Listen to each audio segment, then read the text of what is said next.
la parole à Claire Kidec, qui est présidente du Mouvement du Nid, et Jonathan Macher, directeur des CAF internationales. On n'a qu'un micro, donc il ne faut pas qu'on oublie de se passer. Merci Sandrine. Bonsoir et bienvenue à toutes et à tous, et puis merci d'être venus en nombre, ça fait vraiment plaisir. Et c'est vraiment une grande joie de vous accueillir ce soir à l'occasion du lancement de l'édition française de l'étude Last Girl First, réalisée par la Coalition pour l'abolition de la prostitution, CAP International. Et je vous rassure, pour celles et ceux pour qui le titre en anglais Last Girl First est encore un tout petit peu énigmatique, rassurez-vous, le concept vous sera très vite expliqué par Emma Sylvie, coordinatrice plaidoyer de CAP International qui a conduit cette étude. Et c'est une étude qui est particulièrement importante pour nous, au Mouvement du Nid, parce que pour celles et ceux d'entre vous qui connaissent un peu notre association, nos équipes rencontrent, accueillent, accompagnent des personnes en situation de prostitution dans toute la France, dans toutes les régions de France, à partir de nos 27 délégations départementales. Et ça depuis des dizaines d'années. Autant vous dire qu'on a recueilli et recueilli des masses, des sommes d'histoires de vie, d'informations sur toutes les personnes qui nous font confiance, qui viennent nous voir pour nous demander de l'aide, du soutien sur quelque sujet que ce soit. Et il faudrait être vraiment bien aveugle pour ne pas constater que dans leur grande majorité, ces personnes ne sont pas arrivées à la prostitution par hasard, mais plutôt du fait d'oppression et de vulnérabilité de toutes sortes. Violence, abus sexuels, grande précarité, errance, difficulté d'accès au logement, bien sûr le fait d'être étrangère sans papier, d'être discriminée du fait de son orientation sexuelle, de son origine, d'être victime de racisme. La liste, elle n'est pas exhaustive du tout. Et ce sont autant de facteurs qui fragilisent les personnes, qui les rendent plus vulnérables à toutes sortes d'exploitation et de domination. Au premier rang d'elle, la domination patriarcale, bien sûr, puisque même si ce ne sont pas les seuls concernés, les femmes restent dans leur grande majorité celles qui sont le plus représentées dans la prostitution, et les hommes sont toujours, quasiment toujours des clients. Les clients prostitueurs sont quasiment toujours des hommes. La grande force de cette étude Last Girl First, c'est justement que bien au-delà, c'est d'aller au-delà de nos constats, nous, de terrain, de documenter et de mettre en lumière tous ces schémas de domination qui sont à l'œuvre dans la prostitution, et de montrer aussi à quel point ils sont présents non seulement ici en France, que nous constatons tous les jours, mais à travers le monde, partout. Une réalité qui est tellement, mais tellement éloignée de la vision fantasmée de la prostitution qu'on ne cesse de vouloir nous vendre. C'est pourquoi, vraiment, nous sommes très heureux que vous puissiez assister ce soir à la présentation de cette étude indispensable. Et puis, nous nous réjouissons aussi de la présence de la Fondation Abbé Pierre et de la Fondation des acteurs de la solidarité qui pourront faire des liens avec les facteurs d'exclusion sur lesquels elles travaillent. Et puis enfin, je voudrais remercier tout particulièrement les survivants qui ont accepté d'être avec nous ce soir et qui vont aussi apporter leur éclairage précieux. Je vous souhaite une très bonne soirée.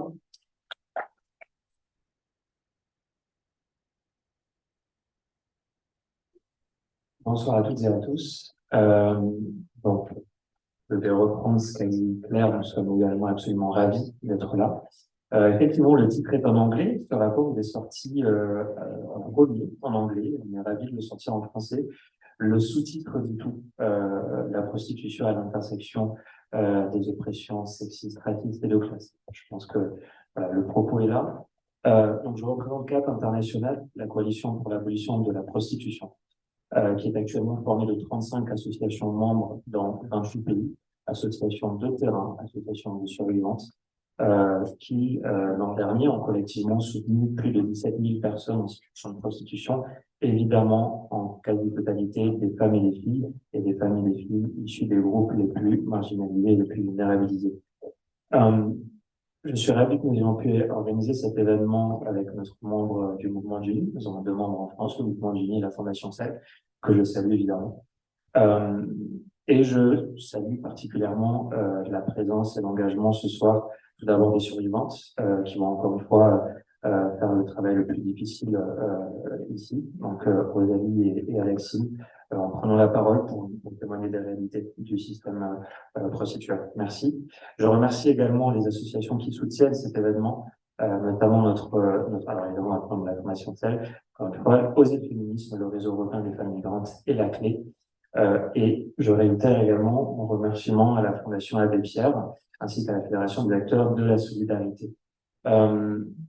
Finalement, la diversité des acteurs qui sont présents ce soir correspond à la vision que l'on développe dans le rapport Lasgirl First, c'est-à-dire celle d'un système prostitueur formé par des oppressions multiples, en premier lieu les oppressions sexistes, racistes et de classe.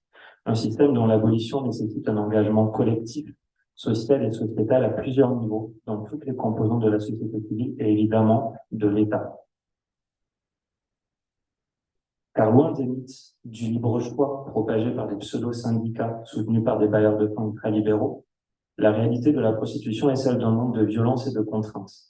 L'acte sexuel obtenu dans la prostitution est toujours contraint.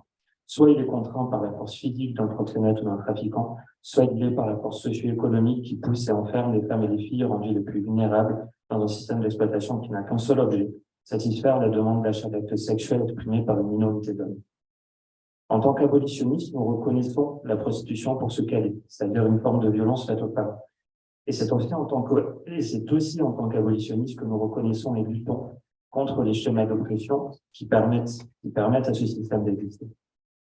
Je dois dire, c'est important de préciser aussi dans le contexte actuel, je dois dire que je suis toujours choqué, par exemple, de voir à quel point le lobby pro-proxénète parvient à infiltrer des luttes féministes antiracistes, anticolonialistes ou pour la justice sociale. Choqué de les voir bien accueillis dans les cortèges des manifestations, dans les conférences, dans les médias. Ce rapport Lasgirl First, et plus largement le travail de CAP et de ses membres, démontre au contraire que les féministes, les antiracistes, les anticolonialistes, les militantes et militants de la justice sociale, ce sont les abolitionnistes. C'est nous qui perpétuons les luttes des personnes qui nous ont précédés. C'est nous qui perpétuons les luttes de Louise Michel, de Gisèle Halimi, de Thomas Sankara, de Clara Campoamor et de bien d'autres. En tant qu'abolitionnistes, nous ne sommes pas là pour négocier le poids des chaînes. Alors, bonjour à toutes et à tous. Merci beaucoup d'être venus aussi nombreuses et nombreux. Ça me fait super plaisir. Merci du coup à tous les partenaires de cet événement. Merci au Mouvement du Nid de nous inviter. Et je suis vraiment ravie et honorée de vous présenter les conclusions du rapport Lasgirl First, qui est donc une étude que nous avons menée chez CAP International, la coalition pour l'abolition de la prostitution internationale. Je tiens juste à vous informer que dans ma présentation, il peut y avoir aussi des récits, des mots qui relèvent du racisme et du sexisme. Et donc, si quelqu'un a besoin de prendre l'air, c'est parfaitement compréhensible et ça peut heurter les sensibilités. Donc, je préfère prévenir. En Europe, sur une moyenne de 13 pays, 84% des personnes en situation de prostitution sont des femmes migrantes. Si on regarde au Canada, dans les villes de l'Ouest canadien, 50 à 90% des personnes en situation de prostitution sont des femmes autochtones, alors que les femmes autochtones représentent moins de 4% de la population totale du pays. En Inde, les femmes en situation de prostitution sont de manière disproportionnée les femmes de la caste des Dalits, qui est la caste la plus opprimée dans le pays. C'est donc une réalité visible qu'on a longtemps ignorée, mais la prostitution, elle touche de manière disproportionnée les femmes et les filles des communautés les plus marginalisées. On parle des femmes autochtones, migrantes, précaires, celles issues de minorités religieuses, raciales, ethniques, mais également les femmes, je les ai toutes dit, je crois. Elles sont donc toutes surreprésentées dans la prostitution. Elles sont en fait ces last girls, ces dernières filles, celles qui sont à la marge, celles qui subissent de plein fouet toutes les discriminations systémiques dans nos sociétés, celles qui sont aussi restreintes dans leur accès aux droits.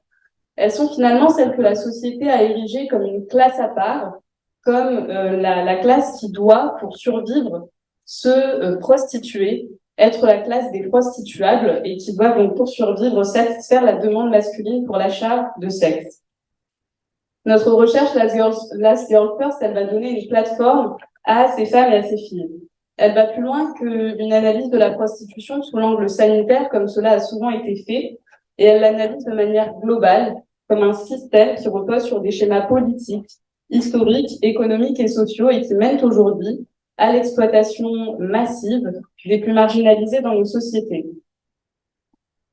Ce rapport, c'est le fruit de 2 ans de recherche. Il rassemble plus de 30 témoignages d'expertes de terrain. Est-ce que tout va bien?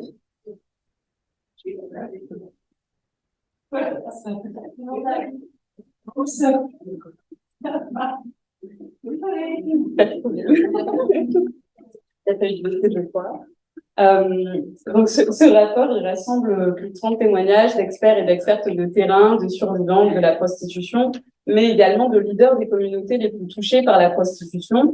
Et il rassemble aussi plus de 500 références internationales. Last Girl First, les dernières en premier. C'est un concept qui a été inventé par la journaliste Ruchira Gupta, c'est une journaliste indienne qui a aussi fondé une association en Inde qui aide les personnes en situation de prostitution à Delhi. Ce principe, il s'ancre dans les principes de Gandhi, d'Ambedkar, selon lesquels il est nécessaire, lors de chaque prise de décision publique, de toujours prendre en compte les intérêts de la dernière personne. Il prend racine, ce concept, dans des luttes anticolonialistes. La prostitution, on va en parler en tant que système, parce qu'elle implique plusieurs personnes, et donc à minima, la personne en situation de prostitution, le proxénète, mais également le client. C'est un système, on le voit dans le rapport, qui se nourrit de multiples vulnérabilités. La pauvreté, dans un premier temps, parce que les hommes n'auraient pas accès au corps des femmes si celles-ci n'étaient pas dans une situation d'extrême précarité économique. La survivante française de la prostitution, Rosanne Escher, nous livrait à cet égard: la prostitution, je devais y rester 3 semaines. Au bout de 22 ans, j'y étais toujours et toujours avec les mêmes problèmes financiers. Mais il y a également la minorité d'âge, le sans-abrisme, les dépendances aux drogues et à l'alcool, l'orientation sexuelle, l'identité de genre exprimée et l'expérience de violences sexuelles dans l'enfance. Sur ce dernier point, il est prouvé que les violences dans l'enfance, elles ont un effet à vie qui double ou presque les risques d'entrer dans la prostitution. Et à Vancouver, dans une étude qui était menée auprès de femmes en situation de prostitution autochtone, 82% d'entre elles affirmaient avoir été exposées à la violence sexuelle avant leur entrée en prostitution. En France, sur près de 200 témoignages de victimes de la prostitution qui ont été recueillis par le collectif féministe contre le viol, la quasi-totalité faisait état de violences physiques ou sexuelles avant l'entrée en prostitution. Car les violences sexuelles dans l'enfance, elles peuvent brouiller la compréhension des limites corporelles, elles peuvent entraîner une mésestime de soi et un sentiment que son corps ne nous appartient plus, mais qu'il appartient aux autres. Et elles créent en cela un terrain favorable à la prostitution, et c'est ce que nous affirmait la survivante maori de la prostitution, Annie-Marie Diamond. Elle nous disait: dès mon plus jeune âge, j'ai rapidement appris que la seule chose que les hommes voulaient de moi, c'était du sexe. Souffrir aux mains des hommes et des garçons, c'était ma réalité, ma normalité. C'était ce que je pensais valoir. En fin de compte, je me suis dit, autant être payée pour ça, au moins j'en retirerai quelque chose. Ces facteurs de vulnérabilité accrus, ils alimentent cumulativement le système de la prostitution. Et ce sont des facteurs qui sont utilisés comme des leviers d'exploitation pour les proxénètes, mais également pour les clients de la prostitution. En plus de ces vulnérabilités, on observe que le système de la prostitution, il est en fait façonné par des oppressions multiples que nous analysons toutes dans le rapport, que ce soit le patriarcat, le racisme, le colonialisme, mais également le capitalisme, la domination de classe, autant de dominations qui façonnent le système de la prostitution, et j'en développerai aujourd'hui 3 avec vous. Le patriarcat, tout d'abord, est un système d'oppression qui est au fondement du système de la prostitution. Le système prostitutionnel, il repose fondamentalement sur une inégalité de sexe entre les femmes et les hommes. L'ONU nous dit que 96% des victimes de la traite des êtres humains à des fins d'exploitation sexuelle dans le monde sont des femmes et des filles. Donc il y a cette disproportion où, même si les facteurs de vulnérabilité transversaux dont on vient de parler, que ce soit la pauvreté, le sans-abrisme, touchent autant les femmes que les hommes, les femmes, elles sont surreprésentées dans celles qui sont achetées, dans celles qui sont vendues, alors que les hommes représentent quasi exclusivement la demande pour l'achat d'actes sexuels, donc les personnes qui achètent. Et la prostitution, elle s'inscrit dans le continuum des violences faites aux femmes. Elle est inséparable des violences masculines en amont comme en aval. Tout d'abord parce que la répétition d'un acte sexuel qui n'est pas désiré mais qui est vécu comme la conséquence d'une contrainte socio-économique, physique ou psychologique, c'est une violence en soi. Et entourant cette violence principale, il y en a d'autres. Les études révèlent que plus de 2/3 des personnes en situation de prostitution souffrent du syndrome de stress post-traumatique à des taux plus élevés que des vétérans de la guerre du Vietnam. Plus de 2/3 d'entre elles auraient subi au moins un viol dans la prostitution et 2/3 d'entre elles ont été agressées physiquement. Ce que le viol représente pour d'autres est normal pour nous, affirmaient les survivantes dans une étude qui était menée à Vancouver sur la prostitution. La prostitution, elle repose sur la déshumanisation, sur l'objectification des femmes. Elle les place dans le champ du marché.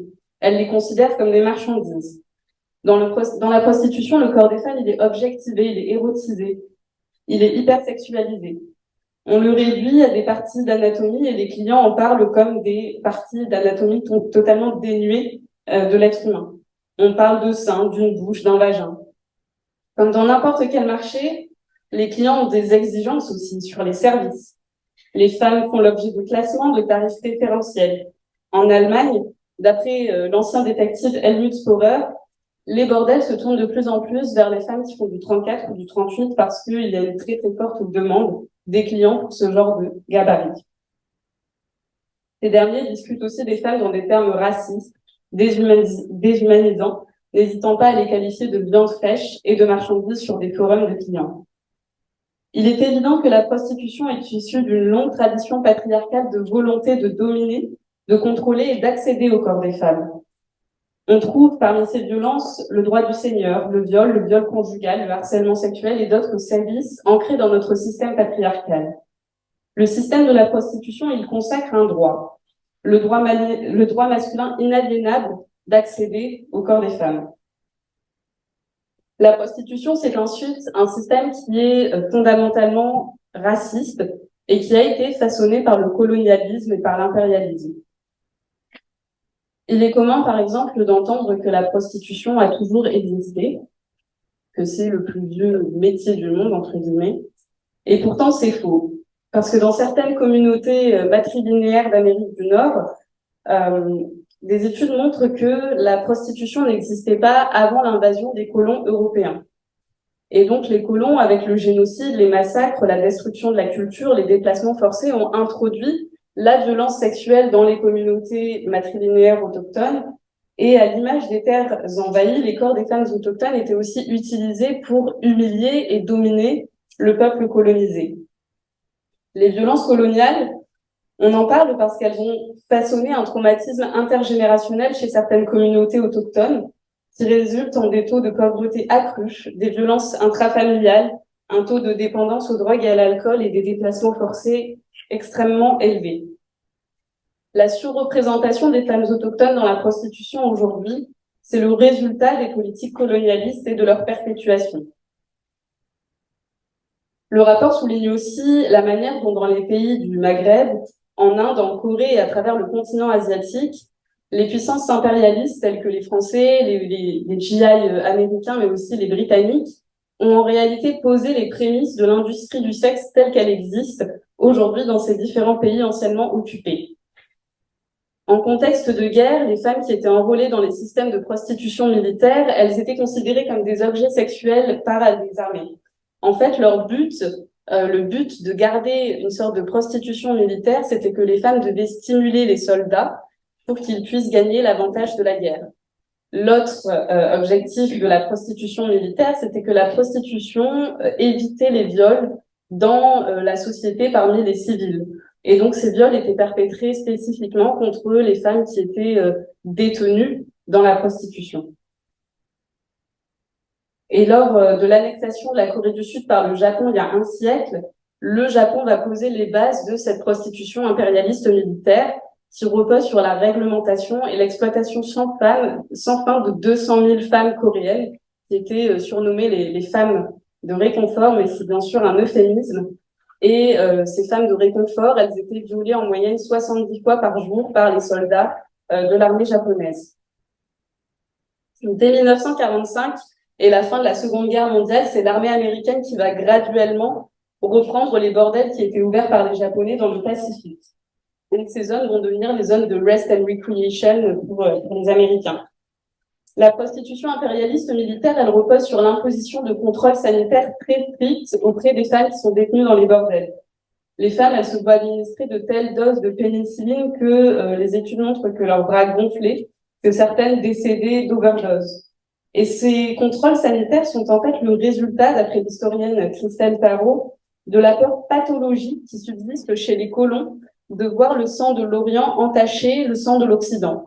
Donc de préserver à tout prix la société blanche qui est pure, qui est civilisée, des maladies vénériennes, des supposés sauvages.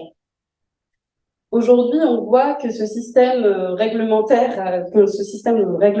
de la prostitution existe toujours, comme en Allemagne, aux Pays-Bas et en Nouvelle-Zélande. Dans ces pays, ce sont les mêmes logiques hygiénistes qui s'appliquent dans les bordels. Par ailleurs, les femmes racisées et précaires sont aussi celles qui sont surreprésentées dans les bordels.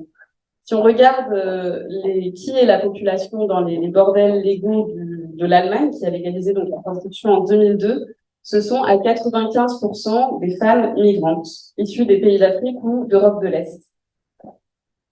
Le colonialisme et l'impérialisme, ils ont aussi façonné des imaginaires collectifs dans nos sociétés. La dichotomie entre les personnes blanches civilisées et les personnes racisées sauvages est encore à l'œuvre et elle est exacerbée dans la prostitution. Aux États-Unis, les études montrent que les femmes et les filles qui ont entre 5 et 14 ans, les femmes et les filles afro-américaines, sont considérées comme moins innocentes, comme ayant besoin de moins d'infections, comme plus indépendantes et comme ayant plus de connaissances de tout ce qui a trait au sexe. Cela beaucoup plus que leurs pères blanches et dès l'âge de 5 ans. Il est évident que cette perception, elle est vraiment ancrée dans le passé esclavagiste du pays. Ce que l'on voit également, c'est que les sites d'annonces prostitutionnelles s'organisent selon des catégories racisées. Dociles, soumises, petites. Voici les mots utilisés par des acheteurs de sexe sur les forums pour décrire les femmes asiatiques. Stupides, aimant la violence, pour décrire les femmes en situation de prostitution autochtone. La prostitution, elle est sans conteste le lieu de la violence raciste. Les corps des femmes racisées sont appropriés, ils sont humiliés. Les survivantes de la prostitution autochtone dénoncent dans une étude qui avait été conduite dans le Minnesota que les acheteurs de sexe s'excitaient également sexuellement sur la dégradation et l'humiliation raciste de ces femmes. La prostitution, elle repose sur la fétichisation, sur l'exoticisation et sur l'hypersexualisation des femmes racisées. Il est évident dans ce contexte qu'acheter un acte sexuel est ancré dans le racisme et dans ses oppressions colonialistes. Je finirai sur les liens entre prostitution et domination de classe avant de conclure. Mais bien que ce ne soit pas la seule cause, appartenir à une classe sociale désavantagée et l'expérience de précarité qui en résulte est un facteur déterminant dans l'entrée et dans le maintien dans la prostitution. La majorité des victimes de la prostitution sont celles qui ont été exclues de l'économie formelle, celles qui ne peuvent plus vendre leur force de travail dans un environnement qui les discrimine socio-économiquement. Suivant la crise économique en Grèce, ce que l'on voit, c'est que les mesures d'austérité qui ont été prises, elles ont frappé beaucoup plus durement les femmes de la classe ouvrière et de la classe moyenne. Et donc, les femmes étaient surreprésentées dans la population des chômeurs. On observe dans cette période une augmentation de 150% de la prostitution des femmes grecques et en particulier de celles de 17 à 20 ans. Au Portugal, suivant la crise économique, c'est exactement le même constat. Alors aujourd'hui, nos sociétés, elles font face à un choix. Accepte-t-on l'exploitation sans fin des femmes et des filles marginalisées? Accepte-t-on que leur alternative à la survie soit la marchandisation de leur corps? Ou au contraire, choisissons-nous de détruire tous ces systèmes discriminants qui engendrent la prostitution et d'offrir un système de sécurité aux personnes en situation de prostitution? Certaines sociétés ultralibérales ont fait le premier choix, en remarquant la prostitution comme un travail du sexe, en faisant fi des schémas intersectionnels de domination qui le composent elles ont développé une vision de la prostitution comme glamourisée, comme un choix, ancré dans notre système ultra-capitaliste. Si la prostitution était un choix, il est bien évident qu'une part plus significative de la population la plus riche et des hommes y serait représentée, que ce choix n'appartiendrait pas systématiquement aux personnes des groupes les plus discriminés. Cette position pro-travail du sexe, entre guillemets, adoptée par certains pays, masque en réalité la relation exploitante à l'œuvre dans la prostitution. Elle masque les rapports de domination de classe, les rapports racistes, les rapports sexistes. Elle progresse dans des milieux qui se veulent aussi faussement progressistes et qui perpétuent en réalité ces oppressions. Il y a une citation que j'aime beaucoup d'une militante qui a créé un collectif qui s'appelle Asian Women for Equality au Canada, que nous avions interrogé pour le rapport, et qui nous disait en fait, il y a une réelle reconnaissance de la pauvreté et du sexisme dans nos pays d'origine en Asie. Pourtant, les universitaires aiment nous décrire comme des travailleuses du sexe migrantes. Il est troublant de constater qu'il existe une sorte de sympathie libérale pour les femmes asiatiques. Il existe aussi une force beaucoup plus forte qui est bien déterminée à confirmer que la situation dans laquelle nous nous trouvons, que ce soit le sexisme, les stéréotypes et la violence qui est commise à notre encontre, c'est en quelque sorte notre destinée. Même parmi les personnes qui pourraient être nos alliés naturels, il existe une réelle détermination à nous faire rester subordonnés. D'autres pays ont choisi de réaffirmer l'universalité des droits humains, de la dignité humaine, de l'égalité femmes-hommes en adoptant un modèle qui est le modèle abolitionniste. En reconnaissant la violence dans la prostitution, celui-ci permet des alternatives concrètes pour les victimes dans un projet de libération et d'émancipation face aux dominations. C'est le cas de la France qui a adopté une loi cadre abolitionniste en 2016, poussée par le mouvement féministe et par des personnalités politiques engagées. Le modèle abolitionniste, il est fondé sur une approche qui est holistique. Elle implique 5 piliers. Le premier, c'est la décriminalisation de toutes les personnes en situation de prostitution. Le second, c'est de garantir un droit à la sortie de la prostitution à toutes les personnes prostituées. Cela par la création de parcours de sortie qui donnerait droit à une carte de séjour pour les étrangères, un logement, une aide financière, mais également un soutien psychosocial, de la formation professionnelle, tous ces leviers qui permettent en fait de pallier les vulnérabilités qui poussent les personnes à la prostitution. Le troisième pilier, c'est la criminalisation de l'achat d'actes sexuels. Pourquoi ? Parce que la demande pour la prostitution, c'est la raison d'être de la prostitution, c'est la racine de la prostitution et du système de la traite des êtres humains. Parce que sans demande, comme dans n'importe quel marché, il n'y aurait pas d'offre. Et si on considère que la prostitution est une violence, c'est aussi une question de justice, d'en pénaliser les auteurs. Le quatrième pilier, c'est la criminalisation du proxénétisme et de toute personne qui tire profit de la prostitution. Et enfin, le cinquième pilier, c'est la prévention, la sensibilisation aux enjeux de non-marchandisation du corps humain. Mais ce n'est pas tout. La lutte abolitionniste, elle implique aussi de sécuriser un accès au logement pour toutes, un revenu au-dessus du seuil de pauvreté, de combattre la précarité de la jeunesse, de combattre toute forme de pratiques racistes et néocolonialistes, de prioriser les politiques publiques féministes. Mettre les last girls first, c'est en réalité centrer celle que tous nos systèmes ont échoué. L'abolition de la prostitution est au cœur des luttes contre le patriarcat, antiraciste et anticolonialiste et les luttes de classe. C'est une lutte pour le peuple, pour l'égalité femmes-hommes, pour la dignité humaine et la justice sociale. Cette recherche, c'est un appel à l'action, que toutes les dernières soient premières, jusqu'à ce qu'il n'y ait ni dernière ni première. Merci.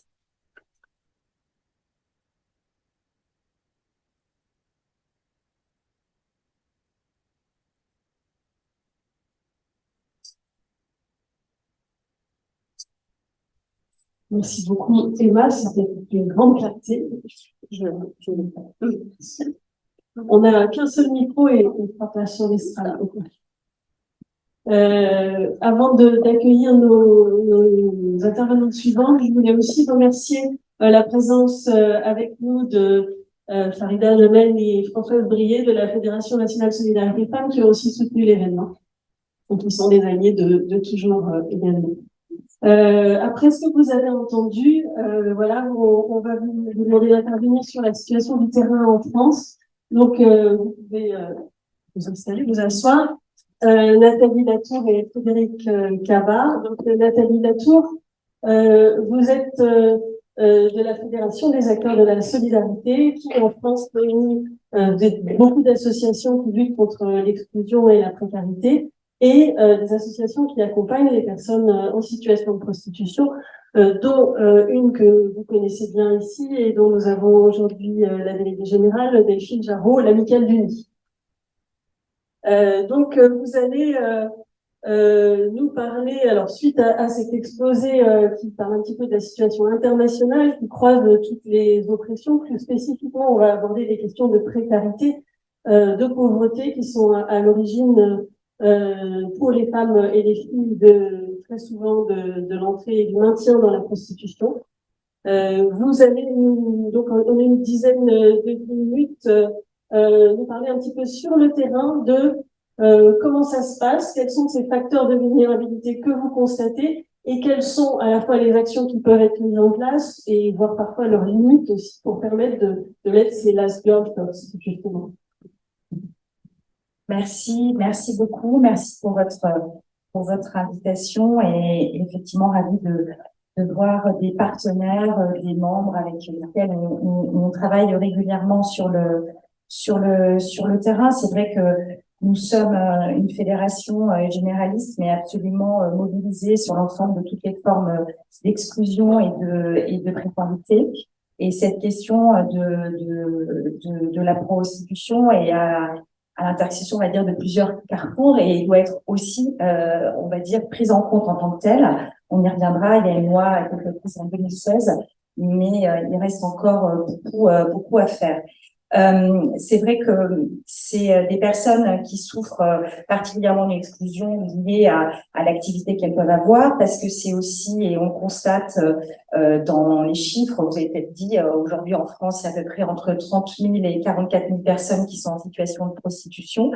Dans ces mêmes chiffres, c'est plutôt quand même majoritairement des personnes d'origine étrangère et 85% de ces personnes sont des femmes. Donc on est quand même vraiment dans quelque chose qui reste vraiment du côté des last girls ou en tout cas des femmes qui sont particulièrement concernées.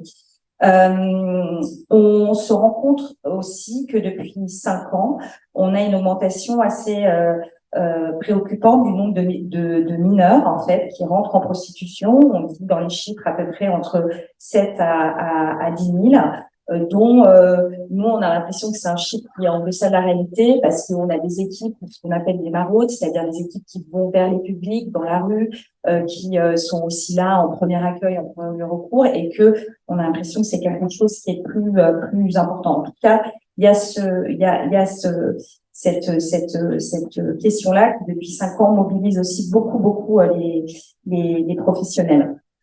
Et on voit aussi qu'il y a différentes formes en fait de prostitution, qu'il y a des pratiques qui évoluent, il y a la question d'Internet.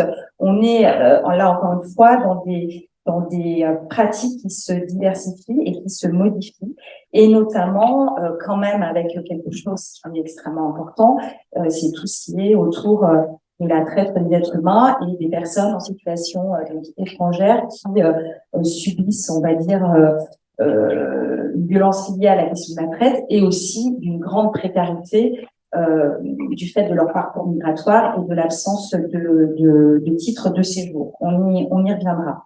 Donc c'est vrai que sur la question des vulnérabilités, c'est là où on voit bien qu'on a quelque chose qui finalement est autant peut se croiser autant du côté de ce qu'on peut appeler l'amont, c'est-à-dire quels sont les facteurs de vulnérabilité qui peuvent amener à la prostitution, et qu'est-ce qui fait que quand on est dans la prostitution qu'on a là aussi des facteurs de vulnérabilité qui malheureusement se cumulent. Ce qu'on peut voir du côté des données, et notamment par rapport à la question des mineurs, c'est qu'il y a environ entre 40 et 49% des mineurs qui parlent beaucoup de problématiques de violence pendant l'enfance. C'était notamment un des chiffres qui a remonté sur le rapport qu'avait fait Adrien Taquet sur la prostitution des mineurs, des violences intrafamiliales, des violences sexuelles, mais on a aussi toutes les formes carences qu'on peut avoir liées à des problématiques familiales, liées à des accidents de parcours dans la vie, liées à des problématiques de santé, liées à des problématiques de santé mentale, liées à des problématiques d'addiction. Donc, tout ça éclaire aussi la nécessité en termes d'approche de prévention de pouvoir là aussi comprendre ce qu'on peut mettre en place du côté bien sûr de l'accompagnement des personnes, mais aussi de la prévention.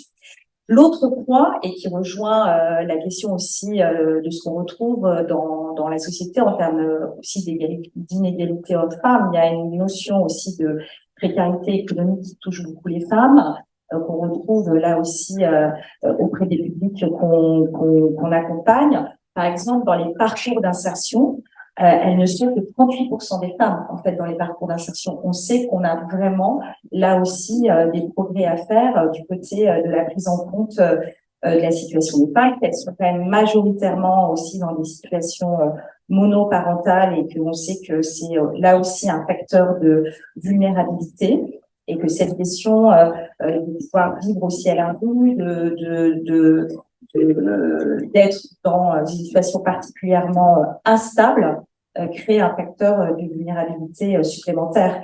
Et c'est vrai que le contexte actuel est particulièrement préoccupant, non seulement du côté, encore une fois, de ce qui pourrait être des causes ou des conséquences, puisque aujourd'hui, si vous suivez l'actualité, vous pouvez voir que malgré un niveau de place d'hébergement d'urgence important, il y a encore énormément de personnes qui restent à la rue chaque soir, et notamment de plus en plus d'enfants qui restent à la rue chaque soir, avec une vraie problématique d'accès au logement.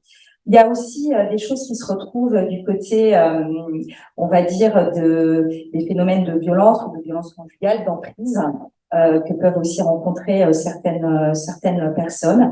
Et puis, ce qu'on a dit plus particulièrement pour les personnes étrangères, c'est-à-dire ces situations administratives précaires, il n'y a pas de ressources, il n'y a pas de titre de séjour.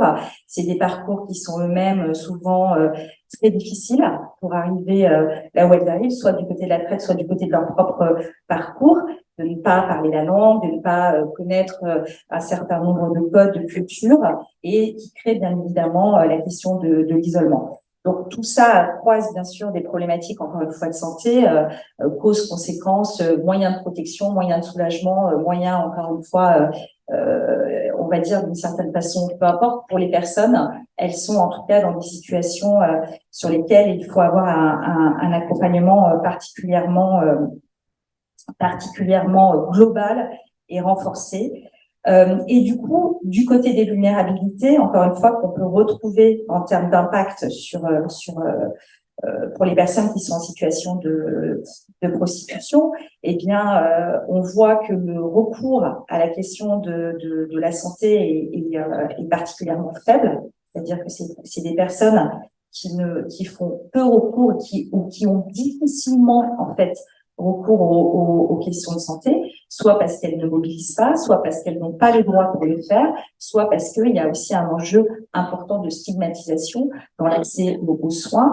On sait notamment sur la question de l'exposition aux risques sanitaires qu'il y a beaucoup plus, qu'elles sont plus exposées bien évidemment aux pratiques à risque et que ça nécessiterait d'avoir un dispositif, encore une fois, d'accompagnement à la santé beaucoup plus important. On sait sur les problèmes gynécologiques qu'il y a des fréquences d'IVG qui sont 3 fois plus élevées.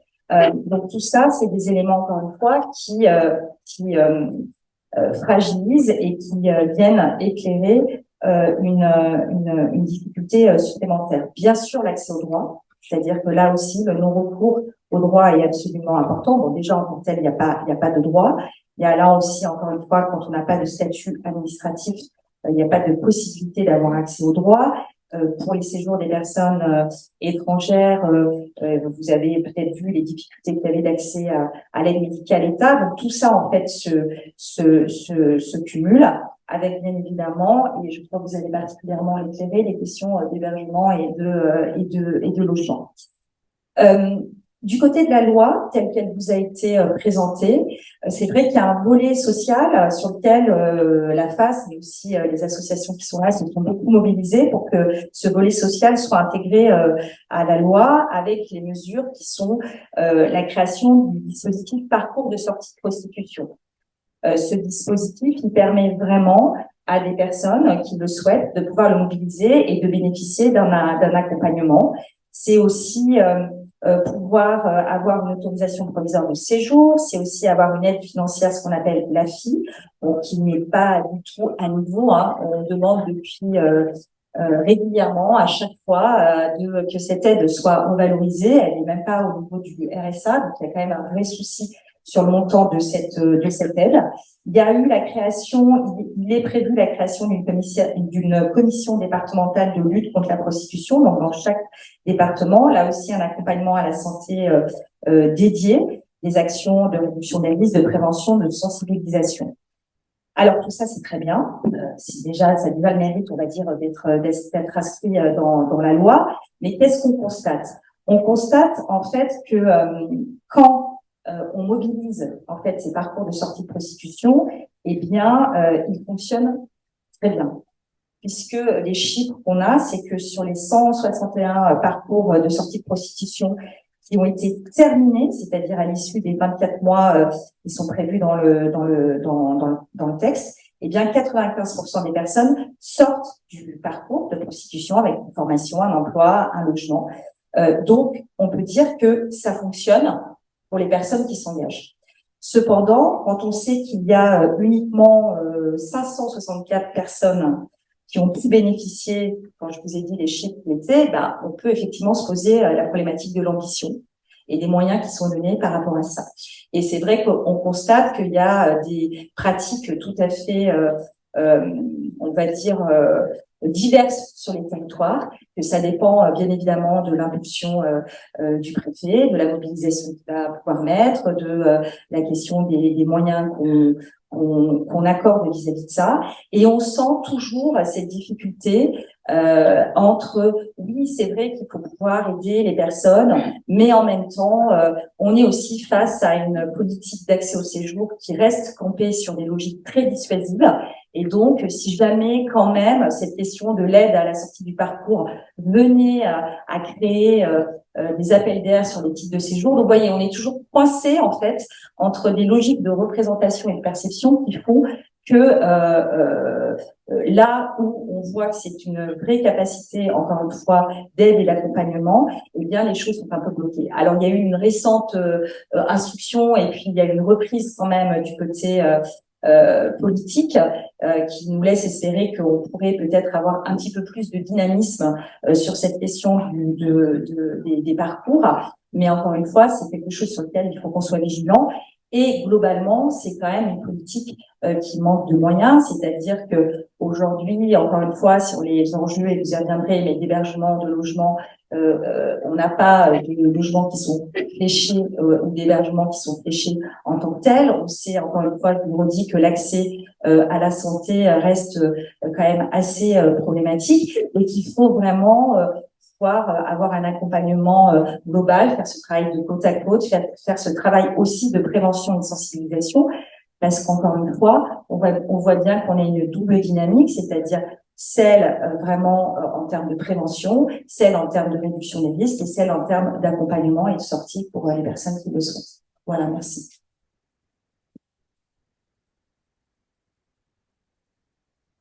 Merci beaucoup. Effectivement, sur la mise en œuvre de la loi, nos associations se mobilisent beaucoup pour demander une accélération de cette mise en œuvre et que ça devienne vraiment une priorité pour que les girls puissent devenir la première préoccupation des politiques publiques. Donc, je voudrais citer le rapport FACT, qu'on a fait avec l'Amicale du Nid, la Fondation CEL, le Mouvement du Nid et CAP International, dans lequel toutes ces revendications, dont évidemment de remonter la FIS au niveau à minima du RSA, d'avoir un hébergement pour tous et pour toutes. Et je dirais que voilà, pendant le Covid, on avait aussi lancé cette idée de 3 garanties droits et dignité pour que nul, et les personnes, les femmes en situation de prostitution et personnes d'ailleurs, ne puissent être sans droit au séjour. sans allocation financière et sans hébergement. C'est une transition pour donner la parole à Frédéric Cava de la Fondation Abbé Pierre. On est également très heureux de vous recevoir ce soir pour nous parler de la question plus spécifiquement donc, de l'hébergement. Dans notre revue Constitution et Société, on avait fait un dossier spécial, un toit pour toutes, justement, pour dire que sans hébergement, comment est-ce qu'on peut vouloir mettre fin à la prostitution, puisque il y a des liens évidents entre mal logement et prostitution, et c'est ça dont vous allez nous parler pendant 10 minutes également. Merci de m'accueillir, merci, parce que ça réveille d'être rééclairé sur une question qu'on croit connaître, et en fait, qui est multifactorielle. Donc, moi, j'ai parlé du logement, pas que de la boîte. J'ai pas parlé d'hébergement, j'ai parlé du fait d'habiter, de la manière dont le fait de ne pas pouvoir habiter un logement sécure, digne, pas cher, peut provoquer des situations de prostitution ou peut servir de pression extrêmement forte sur les femmes notamment, et notamment par le biais aussi de la prostitution. En France, il y a à peu près 12 millions de personnes qui souffrent de mal logement à des degrés différents. Donc 4,1 millions souffrent de très mal logement. Ça, c'est le rapport de la Fondation Abbé Pierre. Le très mal logement, c'est quoi? C'est vivre dans un logement insalubre et indigne. Aujourd'hui, on les évalue à peu près à 800 000. C'est vivre à l'hôtel. C'est vivre dans des conditions de non-pérennité, de ne pas pouvoir se projeter et dans des conditions qui ne sont pas dignes. C'est vivre dans un lieu sans le choisir, à minima. C'est vivre sans logement du tout, c'est être sans domicile. 330 000 personnes sont sans domicile actuellement en France. Les chiffres que je vous donne sur les sans domicile sont minorés parce que, évidemment, c'est extrêmement difficile pour l'État aujourd'hui de créer des enquêtes régulières qui nous permettent d'avoir une actualisation de la situation de l'errance et de l'extrême précarité. Donc, le logement, c'est devenu un enjeu extrêmement fort et violent pour un certain nombre d'entre nous, dont j'ai la chance de ne pas faire partie, depuis 15 ans et en accentuation. En 1954, l'Abbé Pierre faisait appel aux Français pour dénoncer la situation du mal logement. À l'époque, 85% des logements n'étaient pas dotés de sanitaires. La plupart des familles vivaient dans une pièce, en ville comme à la campagne. Et nous avons eu la chance d'avoir une programmation du logement qui a créé et renforcé le logement social et très social, et qui, jusqu'au début des années 2000, a apporté une réponse à peu près cohérente aux situations de pauvreté. Et puis, depuis le début des années 2000, on a rebasculé. En parallèle, on a une culture de l'hébergement ou de l'action sociale qui s'est étoffée après la Deuxième Guerre mondiale et qui, par exemple, dès 1954, proposait un décret qui s'appelait le CHRS et qui s'appelait le Centre de réadaptation sociale, d'hébergement et de réadaptation. On est venu à la réinsertion après, bien après, et il proposait de réadapter les personnes en situation de souffrance psychologique et malades psychiatriques, les personnes sortant de prison, et puis les femmes prostituées, c'est écrit comme ça dans le décret. Donc, dès 1954, la puissance publique veut normer la réadaptation de femmes qui ont été ou qui sont prostituées.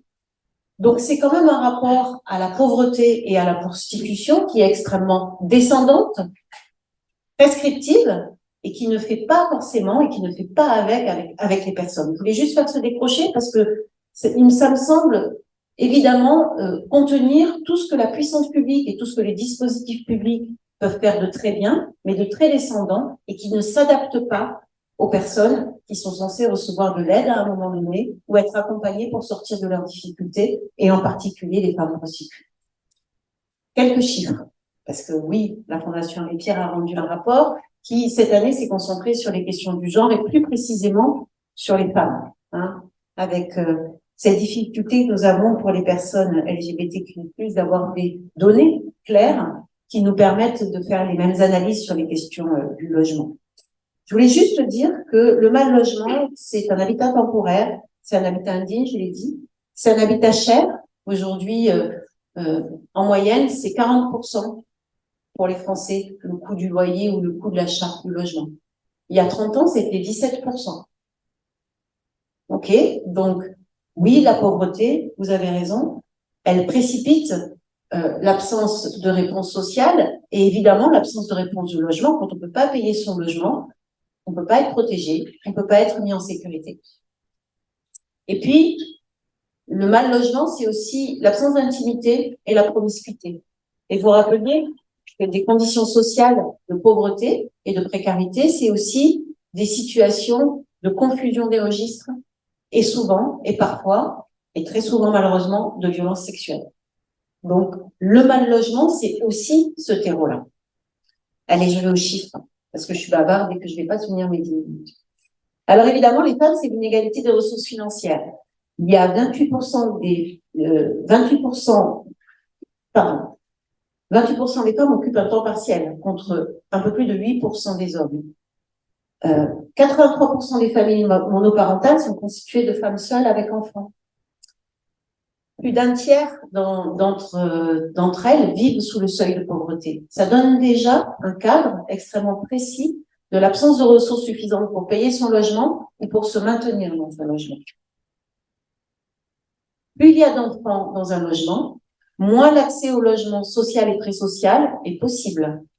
Aujourd'hui, il y a encore 2,3 millions de ménages, c'est-à-dire à peu près 5 millions de personnes qui attendent un logement social parce qu'elles n'ont pas les moyens de payer un logement dans le parc privé ou parce qu'elles sont exclues, hébergées ou encore dans de l'habitat indigne. Et puis, ce que je voulais dire sur les familles monoparentales, c'est qu'elles représentent quelque chose qui ne passe pas dans la société. Les femmes, elles sont aussi criminalisées pour leur désir d'indépendance, pour leur capacité à résister. Donc, quand elles sont regardées dans un dossier sur une attribution de logement social, elles sont aussi regardées avec les représentations sociales de la famille monoparentale et de la femme seule avec enfant, qu'elles peuvent être à un moment donné, et que ça a un impact sur l'attribution et sur la priorisation. Ce que l'on sait, c'est que quand il y a de la rupture et de la sortie de la famille pour les jeunes femmes, très souvent, elles partent pour aller s'installer avec un homme qui très souvent gagne mieux sa vie et est déjà installé. Et que quand il y a une fin de situation de couple, eh bien, c'est elles qui s'en vont et c'est elles qui sont confrontées à l'impossibilité de garder le logement. Très souvent, le logement social dans le couple est au nom de l'homme. Et donc, quand il y a des violences intrafamiliales, quand il y a des violences conjugales et qu'il doit y avoir une séparation pour survivre, eh bien, ce sont les femmes qui sont contraintes de quitter ce logement, alors même qu'une loi pourrait simplement les maintenir en priorité dans le logement. Je vais pas aller beaucoup plus loin parce que c'était 10 minutes.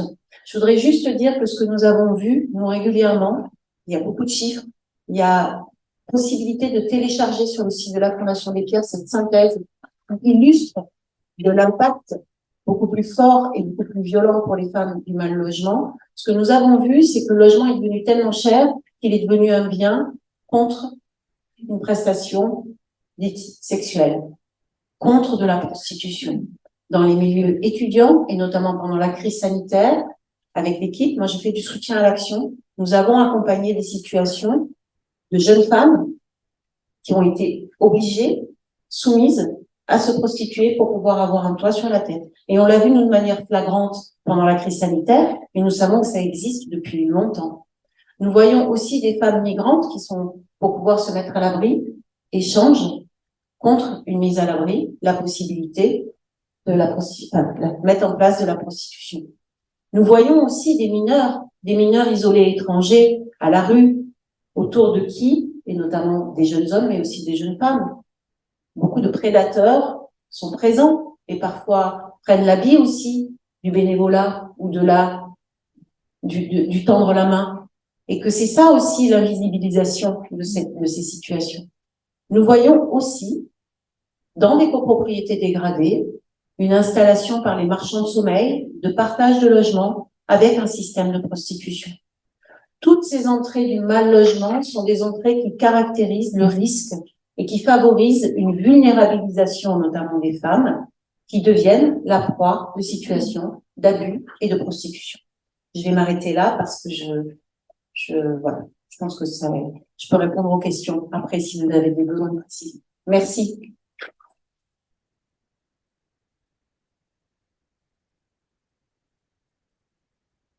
Merci beaucoup. C'est très intéressant pour remonter aussi à la racine de ce qui amène ensuite à ce mal logement, ce mal habitat, effectivement. Je vous remercie beaucoup. On aura effectivement tout à l'heure un échange des questions avec la salle. Mais en attendant, on va maintenant accueillir survivants. Merci. On va prendre 2 minutes. Alexis, on va nous rejoindre. Donc malheureusement, Rosalie Cher, que vous connaissez pour la plupart d'entre vous très bien, devait être avec nous, mais elle n'a pas eu de train aujourd'hui, son train a été annulé. Donc elle ne peut pas être là et donc on la salue vivement et on lui envoie toutes nos pensées. Voilà, on pensait aussi avoir Aude qui a elle-même suivi le premier parcours de sortie en France et qui n'a pas non plus pu être là. C'est compliqué en ce moment de rejoindre Paris. Et nous avons également au premier rang Rosalie, qui ne souhaite pas être sur la vidéo, donc qui vous parlera depuis le premier rang. Alexis, bonsoir et bienvenue avec nous. On est très content de te recevoir. On t'avait entendu à l'Assemblée nationale en décembre. Voilà, je vous recommande de lire sur notre site son discours qui était passionnant lors d'un colloque qui a eu lieu là-bas. Déjà, je vais te demander ta première réaction par rapport à l'étude de Last Girl First. Voilà, ce que tu en penses. Et ensuite, qu'est-ce qui, selon... Alors nous, ce soir, on a envie de t'entendre, de vous entendre, non pas pour témoigner spécialement de ce que vous avez vécu, mais pour nous dire comment vous voyez ce qui est nécessaire pour que les Last Girls deviennent les premières. Bonsoir.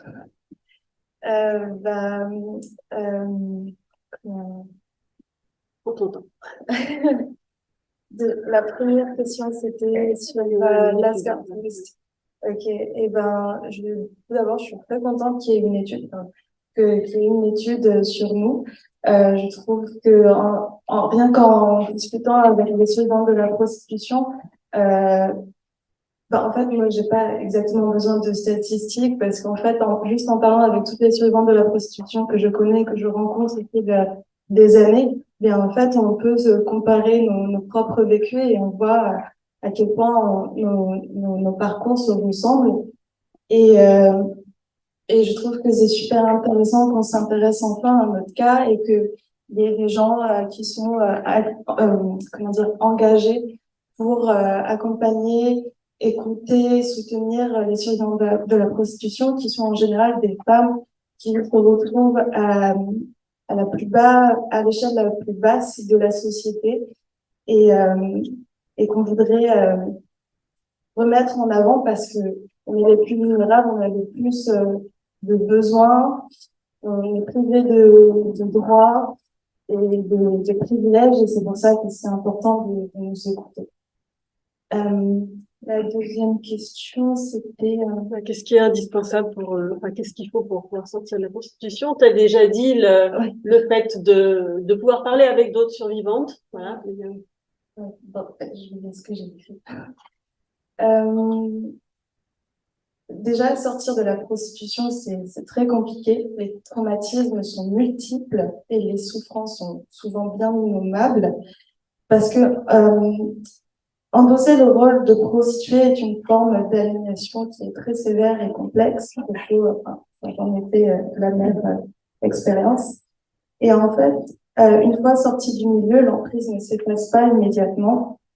Et ce qui m'a permis de sortir justement de cet état de dissociation qui est en fait qui perdure dans le temps, à cause notamment des violences intrafamiliales qui a eu lieu dans l'enfance.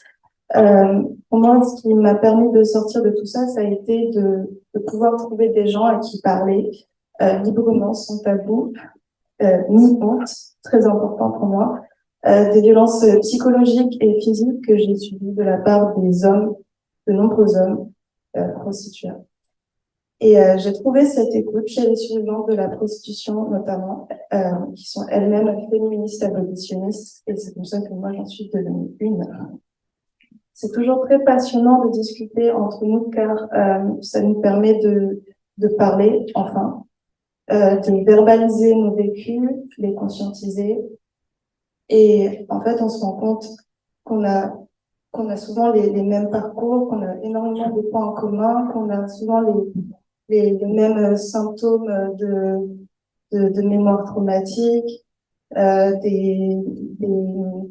comment dire, des modèles de relations compliqués, souvent transactionnels, comment dire, one-sided, enfin, à sens unique,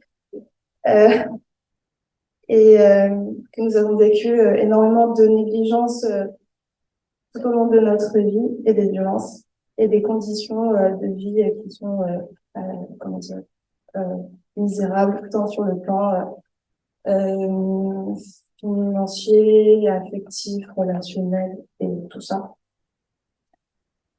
Et bien c'est pour cela que libérer notre parole et que d'autres viennent nous écouter et nous soutenir émotionnellement, ça nous permet déjà de guérir et ensuite de pouvoir protéger les femmes qui sont encore dans la prostitution, mais aussi les générations à venir, surtout notamment les jeunes, surtout avec l'explosion de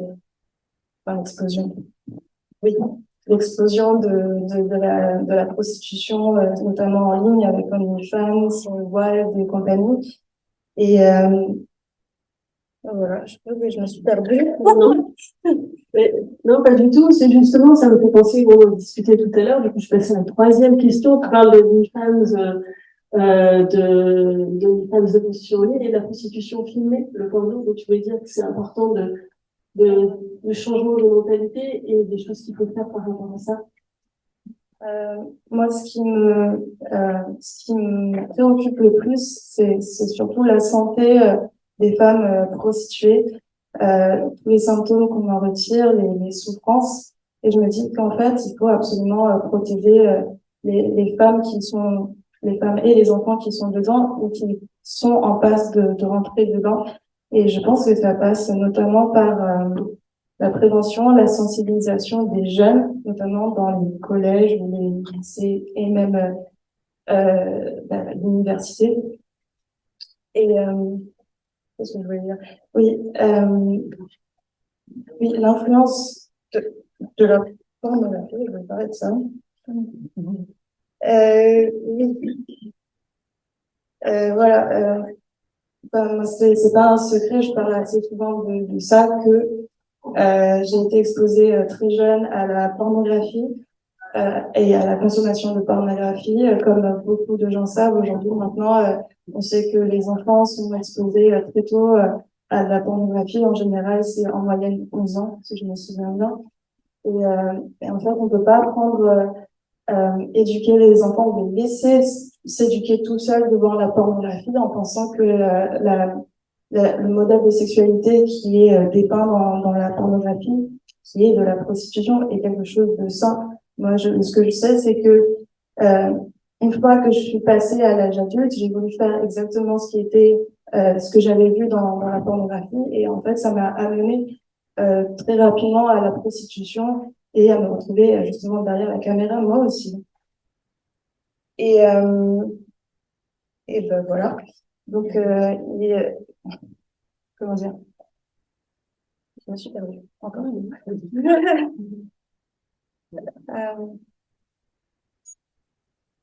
Oui, ben voilà.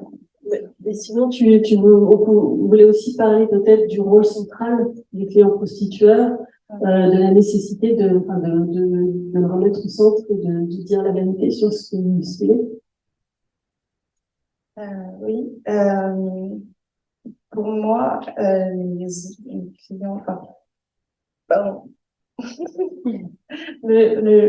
Après, vous pouvez me trouver biaisée si vous voulez, mais enfin, j'en ai le droit. Pour moi, tous les hommes que j'ai rencontrés dans la prostitution sont des violeurs par définition, de facto, parce que en fait, À aucun moment donné, ces hommes ont voulu m'aider. À aucun moment donné, ils ont voulu chercher à être des gens bien. Et ils ont profité de ma précarité, de ma pauvre estime de soi. Enfin, à aucun moment, en fait, il y a pas, je sais pas, pour moi, il y a aucun intérêt pour moi d'aller demander d'avoir des rapports sexuels avec quelqu'un qui a besoin d'aide. En fait, ça n'a pas de sens à mes yeux. Et en fait, ça devrait être le cas pour tout le monde et même pour tous les hommes et surtout les hommes clients qui, eux, en général, c'était des hommes qui n'avaient pas de problème de misère affective. Ils étaient souvent mariés, même des pères mariés, des grands-pères, si j'ai envie de dire. Et, euh, et en fait, ils devraient déjà savoir tout ça. Donc, en fait, il y a vraiment un souci de, de, comment dire, de point de vue, d'inégalité entre les hommes et les femmes. Parce que moi, en comparaison à eux, ils ne me voient pas du tout comme une même. Et c'est quelque chose qu'il faut absolument changer, surtout avec le mouvement féministe. Il faut absolument qu'on écoute la parole des survivantes de la prostitution parce que c'est essentiel. Essentiellement. Merci beaucoup, Alexis.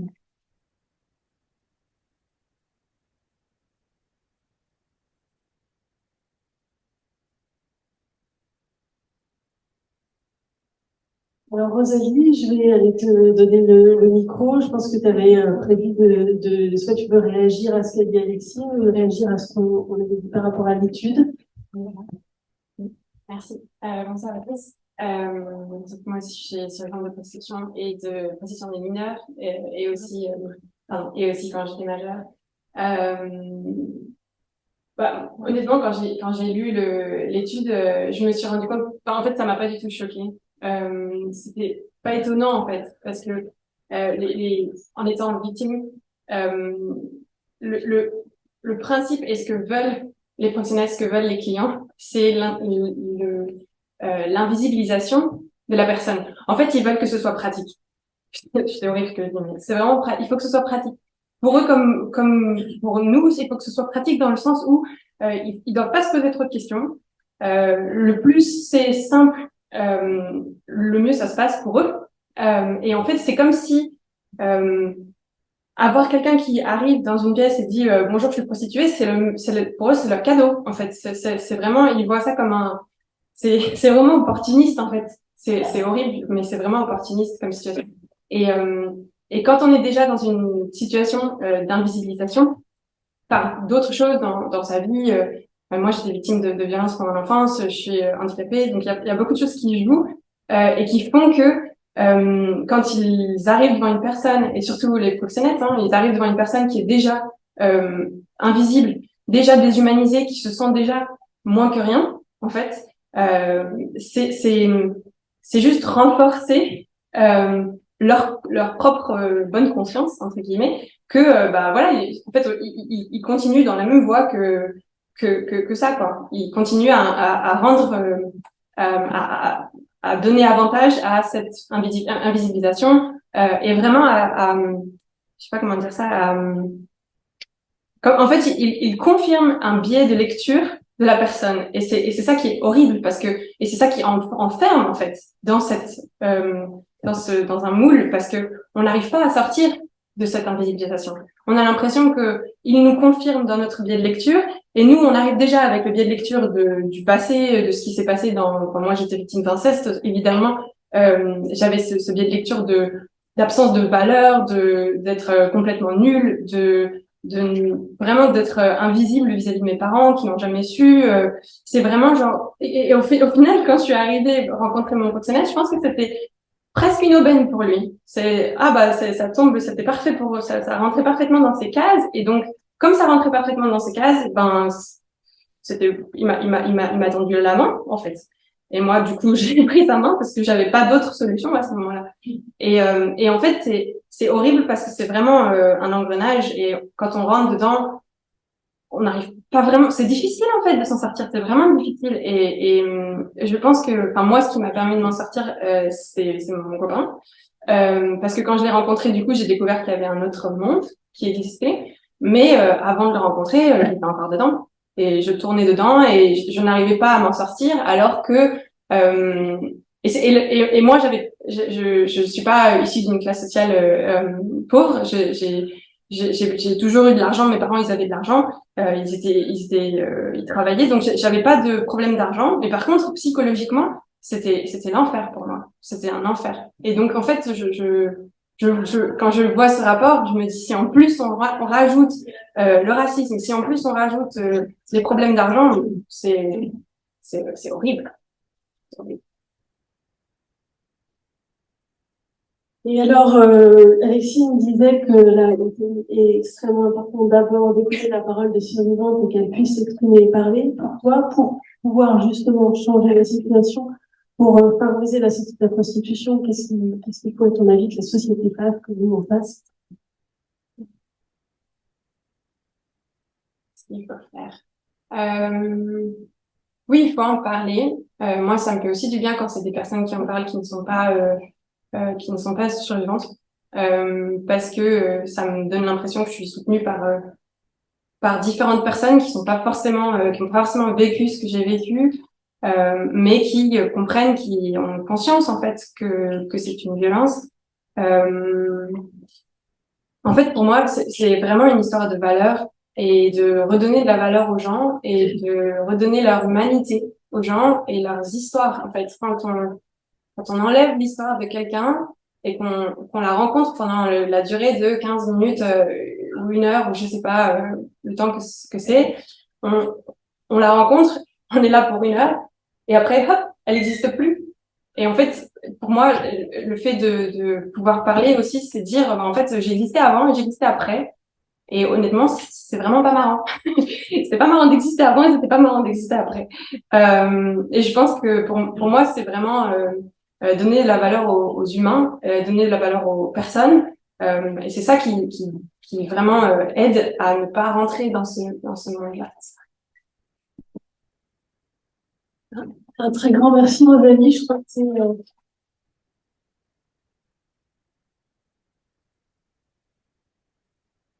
c'était la première fois que tu parles comme ça publiquement du sujet, donc d'autant plus. Voilà.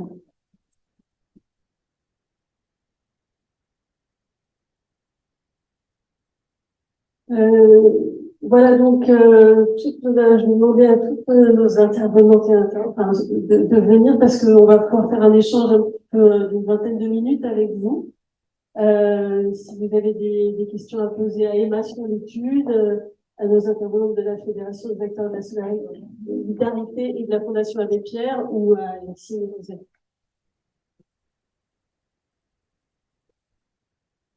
Je vais rester là.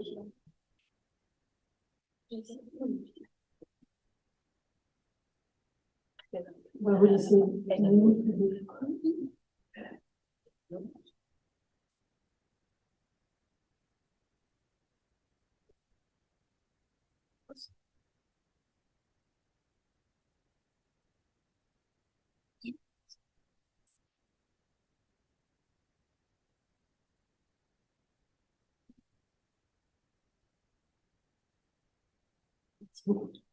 Déjà, merci beaucoup à toutes pour ces interventions extrêmement intéressantes. Je voulais juste rebondir sur un terme qui est revenu à plusieurs reprises dans les exposés, qui est alors soit celui de misère affective dans le cas de personnes en situation de prostitution, donc il y a un facteur de vulnérabilité accru, et puis celui de misère sexuelle, qui à mon sens, donc plutôt du côté du client, qui fait partie des mythes qui sont fondateurs en fait du système patriarcal, qui fondent à la fois le recours à la prostitution et puis les viols et un certain nombre de violences envers les femmes. Du coup, est-ce que l'étude, aussi du point de vue de l'analyse du client, traite un peu cette question du mythe de la misère sexuelle et de cette justification fallacieuse de la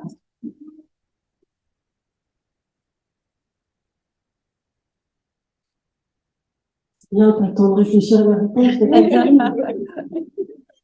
Merci. Merci beaucoup pour la question. Et effectivement, le fait que ça et que ce mythe-là dans la partie sur le patriarcat, parce qu'on a toujours cette idée en tête et vraiment ce stéréotype, comme vous disiez, sur le fait que les clients sont des gens qui sont dans cette sorte de misère sexuelle, qui sont un peu des timides, un peu voilà transis, qui cherchent un minimum d'affection et qui vont donc payer pour du sexe. En réalité, c'est un mythe totalement patriarcal et on le voit aussi en France. Donc dans l'étude FACT qui a été menée, c'est le site que je cite dans l'étude. La majeure partie des clients, et donc Alexis, tu le disais aussi, sont des pères de famille. Donc 70% des clients qui ont été arrêtés en France ont des enfants, ont une famille.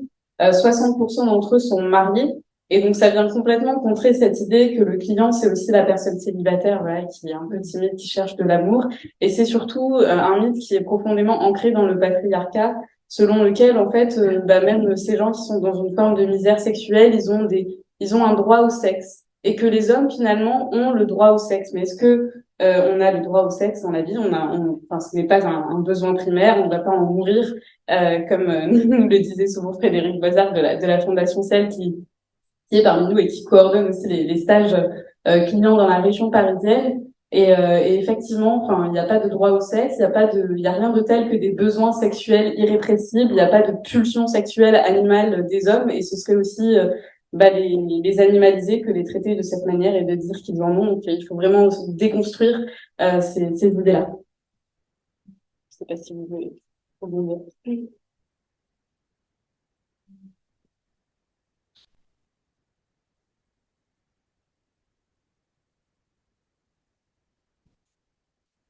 Donc, si vous n'avez pas de questions, je vais le temps que vous réfléchissiez. Ah, il y a une question. Ah. Oui, moi j'aurais une question concernant le logement. Donc vous avez dressé un tableau qui est pas très rose de la situation du logement en France, et nous qui accompagnons des personnes en situation de prostitution, on sait que c'est notre première difficulté. Quand on est interpellé par des femmes qui arrivent à nos permanences dans l'après-midi et qui nous disent ce soir je suis dehors, qu'elles sont enceintes, donc elles ont des enfants petits et que on doit à tout prix essayer de trouver un logement d'urgence, et puis si on y arrive miraculeusement, parce que souvent on n'y arrive pas, faut trouver ensuite une solution pérenne. Que les solutions que l'on trouve parfois un peu plus pérennes sont pas franchement très dignes non plus.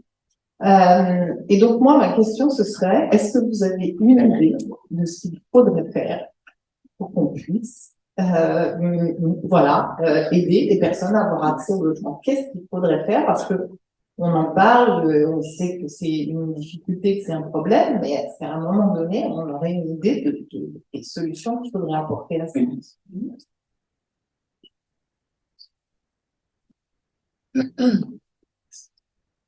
C'est moins long pour réfléchir. Le sujet est vaste. Oui, il est vaste et il est éminemment technique.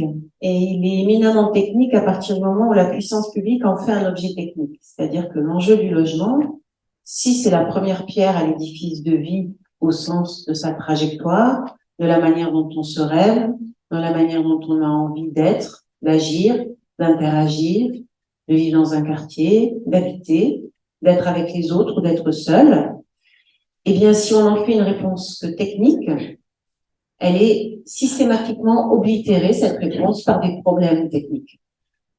Le problème technique, c'est le foncier, c'est la production d'une offre nouvelle de logement, c'est en berne. Le logement social est en berne depuis 15 ans. Aujourd'hui, là, la production de logements dits privés, accession sociale à la propriété, est totalement arrêtée. Il y a un problème énorme. Le coût du foncier, le coût des matériaux, le coût de la construction, toutes ces situations oblitèrent la possibilité de se projeter. Pourtant, au sortir de la Deuxième Guerre, 15 ans après, il y a quand même eu des programmes d'envergure de développement de logements pour lutter contre l'habitat indigne et contre un phénomène qui était les bidonvilles. Je rappelle qu'il y avait 400 000 personnes qui vivaient en bidonville et que cette décision de Claudius Petit à l'époque a été prise vite et que le programme de logement s'est déroulé vite. Donc, c'est un choix pour moi éminemment politique. Quand il n'y a pas de logement, il n'y a pas de protection, il n'y a pas de projection, il n'y a pas d'enfance, il n'y a pas d'intimité, Il y a un vrai sujet sur la sexualité.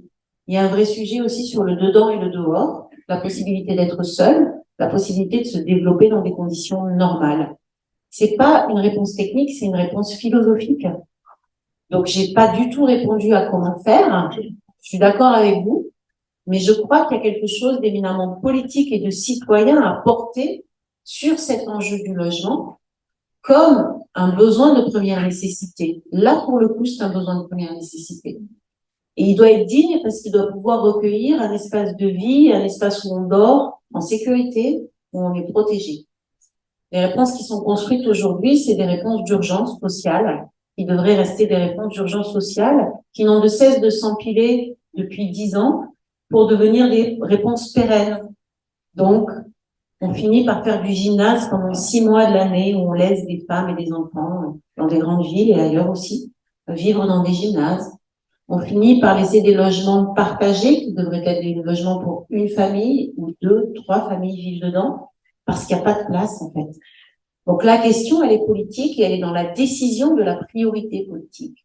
Quand on a un gouvernement qui retire 5 milliards d'euros à l'APL pour optimiser le paiement du loyer des ménages les plus pauvres, eh bien, ça a un effet.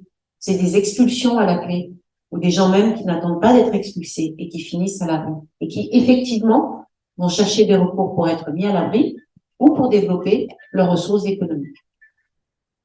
Pardon.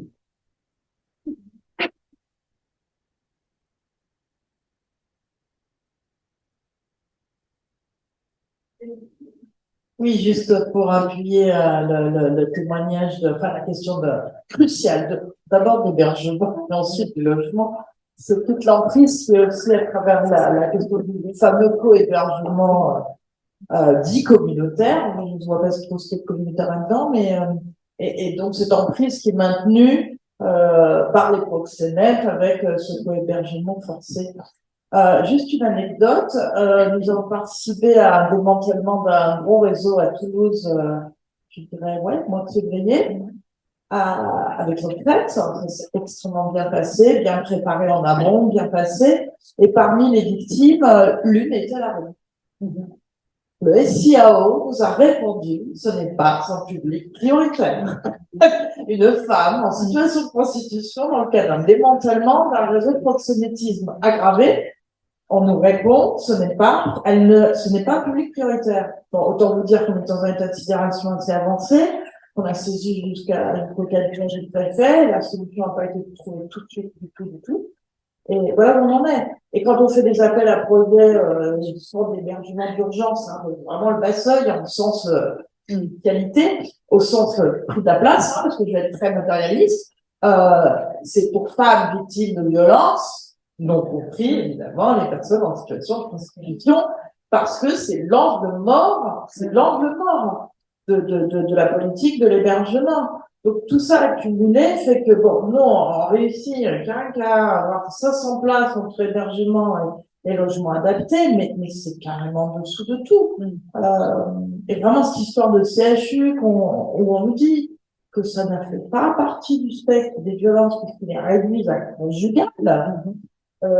Voilà, on se bat hein, tous en interassociatif là-dessus, mais ouais, on est l'angle mort. D'ailleurs, comme le dernier plan de lutte contre les violences aux femmes, vous chercherez le mot prostitution dedans, vous le trouverez à peine prononcé sur la vague question de la sous-santé. Enfin bref, on n'y est pas, parce que voilà, ça rentre pas dans le logiciel de compréhension de la question des violences et de l'intersectionnalité des oppressions. Donc, on a du boulot. On est bien sur les last girls, quoi. Ouais. Ah oui, puis un tiers des personnes que nous hébergeons sont les enfants. Oui. Parce que ça aussi, on oublie. On parle, donc sur les personnes hébergées dans le fonds d'hébergement ou logement adapté, accompagnés, on va dire, un tiers sont des enfants. Parce qu'évidemment, c'est pas des enfants. Et vous voyez la question transgénérationnelle, politique, tout ce qui va avec aussi, hein. Merci. Donc, je prolonge les propos. D'abord, je tiens à m'excuser parce que je suis arrivée en retard, mais j'ai presque une bonne raison. c'est que j'étais tout à côté, là, au Sénat, en train de voter une proposition de loi pour, concernant les violences faites aux enfants et pour faire en sorte qu'il y ait une protection accrue par rapport aux violences conjugales, en partant du principe qu'un mari violent ne peut pas être un bon père, et donc réexaminer l'autorité parentale et l'exercice de l'autorité parentale. Bref, je ferme la parenthèse. Je suis arrivée tard, mais en tout cas, ce que j'ai entendu, vous parliez, madame, de la loi de 2016. J'ai la chance d'avoir été rapporteur pour le Sénat en 2016 de la loi de lutte contre le système constitutionnel. Et voilà, donc je voulais vous dire que oui, bien sûr, c'est une bonne loi, mais qu'elle devrait être évaluée aujourd'hui dans son application. Enfin, vous avez donné les chiffres, 564 femmes sont sorties de la prostitution, mais depuis 2016, vous mesurez quand même que c'est pas une priorité. Quand je suis, donc moi je suis nantaise, je suis de la Loire-Atlantique, et une fois voté ce texte en avril, me semble-t-il, j'ai tout de suite écrit à ma préfète pour dire voilà, la loi est faite, la loi est votée, mettez en place la commission départementale politique de sortie de prostitution. Ça a été fait en juillet, je pense qu'on était le premier département. Et bien depuis, rien. Rien, si ce n'est des rencontres avec les associations existantes dont le NI est un acteur important, mais c'est des réunions techniques qui réunissent la police, la gendarmerie, les services, mais au niveau politique, parce que c'est bien de là dont il s'agit, au niveau des élus, j'ai profité d'un changement de préfet, ça arrive tous les 4-5 ans à peu près, et donc quand il est arrivé, je lui ai dit quand est-ce que vous allez mettre en place cette commission départementale, enfin voilà. Donc j'ai une date, donc c'est bien, ça sera au mois d'avril, et donc au-delà, normalement les parlementaires ne sont pas invités, voilà. Mais il y aura donc la ville, parce que la question du logement, c'est aussi porté par les communes, par les villes, notamment les bailleurs sociaux.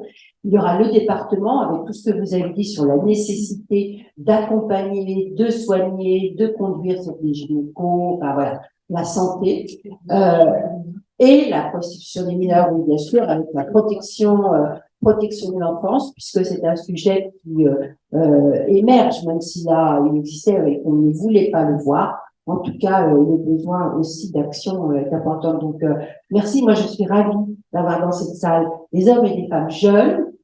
Et c'est important de dire parce que ce sont des sujets qui doivent être relayés quand on parle de violence.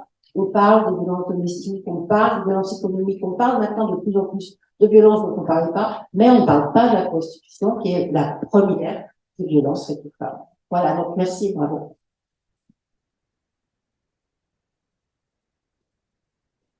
Merci donc Michèle Meunier, sénatrice, et j'en profite pour saluer Maud Olivier aussi, qui était rapporteur de la loi à l'Assemblée nationale et qui est là également.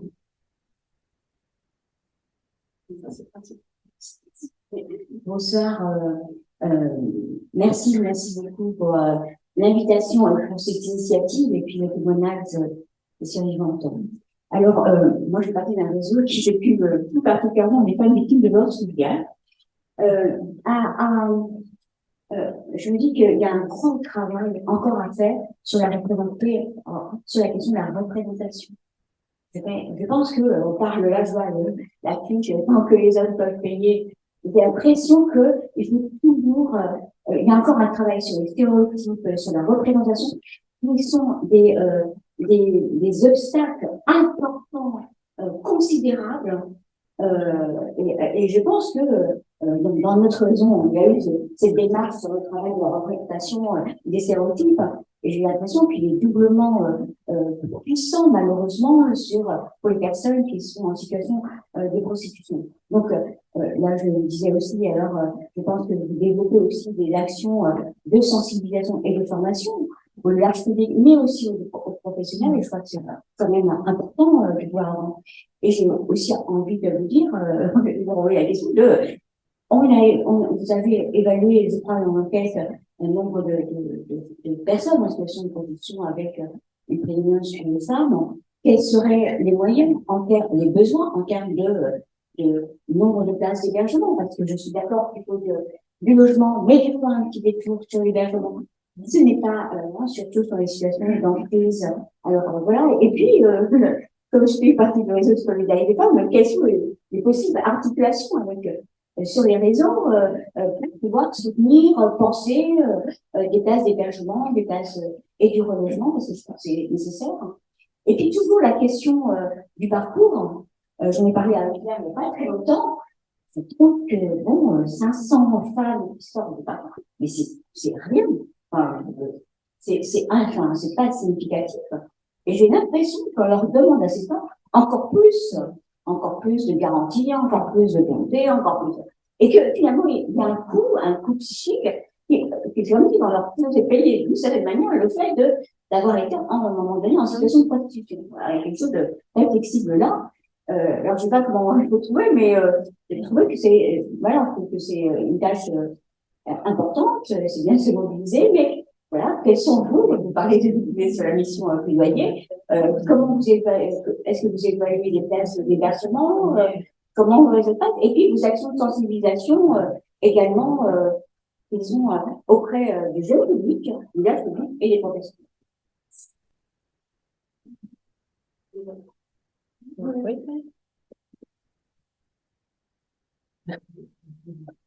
Et c'est sûr, vous avez raison et on l'a rappelé, c'est-à-dire qu'il y a vraiment un enjeu de prévention en population générale, mais aussi de prévention ciblée.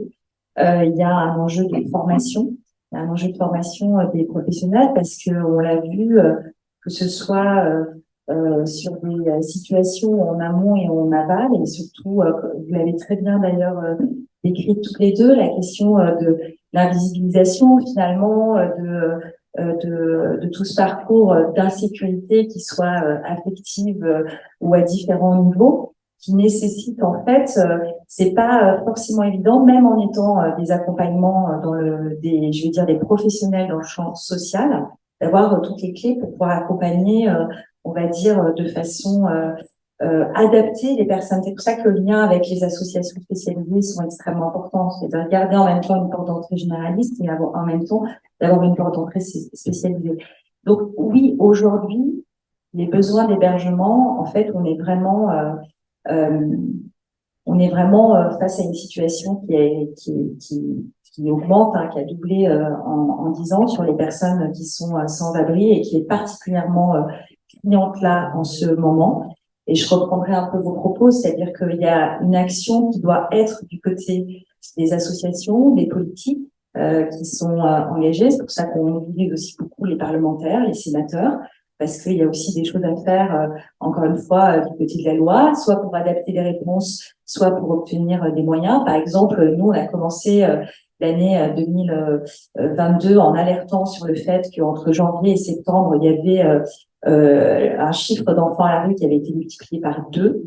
Et pourtant, on a débuté un projet de loi de finances avec un projet d'avoir 20 000 places d'hébergement en moins, alors qu'on savait qu'elles étaient déjà pas à niveau. Donc en fait, c'est un combat et comme vous l'avez très bien dit, c'est-à-dire que il faut en même temps obtenir des places d'hébergement et en même temps, on sait qu'il faut absolument agir aussi sur la question du logement en termes de prévention et en termes d'accès pour les personnes. Et je crois que c'est vraiment une question globale qui nous incombe à tous, c'est-à-dire qui nous incombe en tant qu'association, dans le plaidoyer qu'on fait, mais qui nous incombe en tant que citoyens. Comment se fait-il que, notamment sur les questions de logement ou d'hébergement, cette question-là, finalement, elle occupe aussi peu de place politiquement parlant, alors qu'elle est centrale dans nos vies. Vous l'avez très bien dit. C'est-à-dire ne pas savoir où habiter, ne pas choisir son logement, savoir où est-ce qu'on a envie d'être, etc. C'est des choses qui sont fondamentales. Je veux dire, on parle souvent d'accès à l'emploi. Bien sûr que l'accès à l'emploi, c'est hyper important.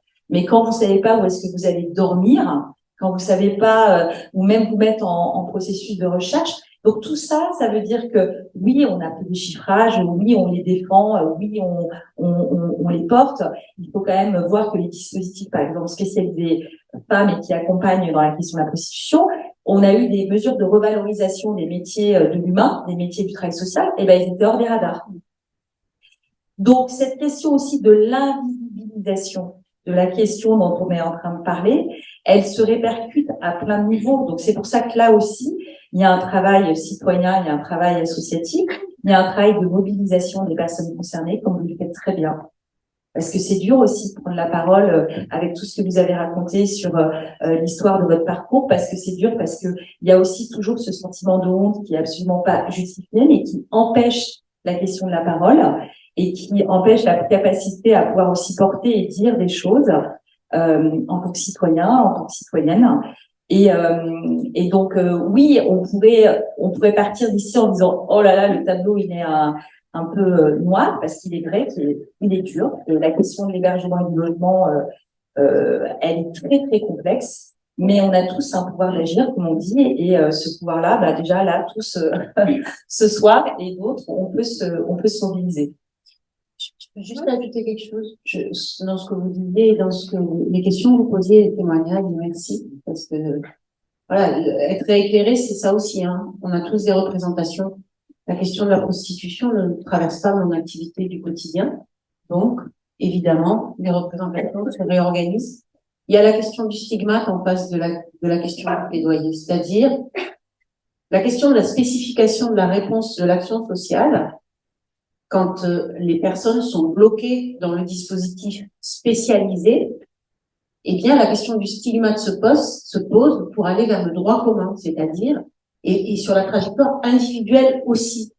À quel moment la question de l'identité du parcours qu'on a eu va présider à la possibilité d'avoir un logement ou pas. Ça, c'est jamais dit parce que c'est insupportable, mais ça se fait tous les jours. Les structures de l'action sociale, les structures du logement social sont remplies et sont traversées constamment de représentations sur les parcours des personnes en situation de pauvreté, de précarité, de situation de violence intrafamiliale, de prostitution, voilà, de genre, de sexualité. Oui, tous les jours. Donc, il y a un combat aussi à mener sur la sensibilisation, mais qui n'est pas celui forcément de s'adresser à ces pairs qui sont déjà convaincus de la cause. La question attaquer la prévention du côté de ceux qui véhiculent même parfois inconsciemment le stigmate et qui le perpétuent, c'est un combat hyper important. En tout cas, moi, ce soir, j'ai reçu aussi pour me remettre à ma place et repenser les choses de là où je suis. Et c'est aussi sortir de cette culpabilité d'avoir des représentations. Enfin, je trouve que cette entrée-là, elle est hyper intéressante. Et la manière dont vous avez fait les choses ce soir, et le courage que vous avez eu pour témoigner, pour nous raconter, cette narration-là, eh ben, elle est 1000 fois plus forte que tout ce qu'on peut imaginer que de son côté, dans sa propre culture, et quand on a refermé la boîte de sa culture. C'est un peu compliqué ce que je dis, mais c'est quand même quelque chose qui nous traverse beaucoup, nous, sur les questions du logement et de l'accompagnement des personnes en situation de précarité, et en particulier des femmes, qui ont internalisé le stigmate et qui donc ne choisissent pas et subissent aussi l'internalisation de stigmate, y compris dans la sortie des difficultés. Donc, quand elle se présente au monde, elle porte ce stigmate en elle, et évidemment, celui qui est en face et qui n'est pas acculturé, qui n'a pas réfléchi à la question, qui n'a pas levé les représentations, va réinvisibiliser la personne, ou la situation, ou le groupe de personnes. Ce système-là, cette systémie-là, elle est extrêmement violente, et c'est contre ça qu'il faut lutter aussi. Produire du logement, c'est important, mais attribuer le logement à ceux qui en ont le plus besoin, c'est encore plus important. Parce qu'à un moment donné, il va falloir prioriser. Et il y a des personnes qui ont été tellement fragilisées par leur trajectoire et par la violence de leur trajectoire qu'elles doivent être prioritaires. C'est aussi ça un projet de société.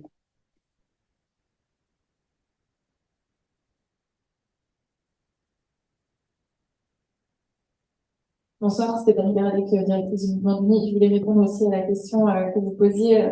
Qu'est-ce qu'on peut faire à notre place, le réseau féministe qui lutte contre les violences faites aux femmes, principalement les violences conjugales. Alors, il y a plusieurs choses. Déjà, la prostitution, c'est une forme de violence conjugale. Et ça, on a eu beau le répéter, notamment pendant le Covid. On parlait beaucoup des violences conjugales. C'est quelque chose qui est complètement invisibilisé. Et puis, on est vraiment sur comment est-ce qu'on a des places d'hébergement, comment est-ce qu'on loge les personnes. On est vraiment sur les bases. Et là, pour le coup, je pense que le moment du Covid a été particulièrement illustrant. On se retrouvait du jour au lendemain avec des femmes à la rue, mises à la rue par leur proxénète, notamment parce qu'elles ne rapportaient plus, et les CHU étaient confinés.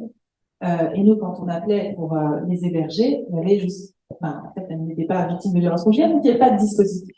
Et dans le même temps, en Espagne, par exemple, le gouvernement avait créé une ligne d'appel spécifique pour les victimes de prostitution, de prostitution et de traite des êtres humains. Et partout en France, on voyait, il faut appeler le 3919, et on ne disait pas que c'était possible, en fait, en tant que victime de la prostitution, d'appeler le 3919, par exemple, dans les campagnes de communication qui ont été faites. Et encore aujourd'hui, on voit depuis 2017, en fait, la question des violences conjugales a été vraiment portée politiquement. Après, est-ce que les résultats sont faits, c'est le débat, mais en tout cas, ça a été vraiment porté. Je pense qu'il y a des progrès quand même qui ont été conduits. Et on a eu de cesse, nous, dans cette période, d'essayer d'intégrer, de dire ce qui était dit avant dans les plans de lutte contre les violences faites aux femmes, de dire c'est un continuum. N'excluez pas les violences qui ne sont pas intrafamiliales, et notamment la question de la prostitution. Parce que si vous l'oubliez, c'est certain que dans les formations qui seront données aux policiers, personne n'abordera la question de la prostitution. Pour autant, elle se présente dans les commissariats. Quand on va parler au SIAO et qu'on leur dit que la prostitution c'est une violence, ben, il y en a qui le savent, mais qu'il y a des conventions qui sont faites dans les départements et ils réservent des hébergements, des logements. Mais pas dans de nombreux endroits, je trouve que de moins en moins ce réflexe-là est réel. Et donc, je pense que c'est ça, que collectivement, qu'est-ce qu'on peut faire, c'est toujours ramener les violences faites aux femmes dans le continuum des violences sexuelles, de dire, en fait, la prostitution en fait partie, et notamment en se disant, ce sont les lascivants. Et si nous, on n'en parle pas à chacun de la place où on est, et ben, elles seront invisibilisées. Nous, on fait au mouvement d'Unis ce qu'on peut, et notamment en termes de prévention et de sensibilisation. On a sorti, vous pouvez en prendre en sortant, un dépliant à destination des jeunes. Notre idée, c'est de pouvoir présenter la sexualité comme une fête foraine, parce qu'en fait, c'est ça. Quand on parle de la prostitution en sensibilisation à des jeunes, c'est dire, mais en fait, c'est quoi votre projet dans les relations affectives, dans les relations sexuelles? Qu'est-ce qui vous apporte du bonheur, du plaisir? Et évidemment, c'est pas une situation d'inégalité et de violence. Donc, en fait, par là, on arrive à ça. Donc, bon, voilà, il y a plein de choses à faire, mais en tout cas, je pense que vraiment, la question de chacun à sa place de parler de la prostitution, de l'intégrer pour que toutes les politiques publiques y pensent, soit dans le logement, dans la répression du proxénétisme des clients, la lutte contre les violences conjugales, qu'on y intègre aussi le proxénétisme conjugal. Voilà, je pense que c'est vraiment un travail collectif.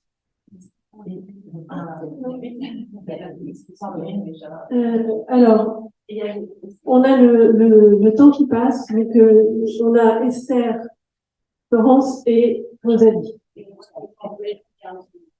Oui, et Françoise, mais alors ça fait rapidement.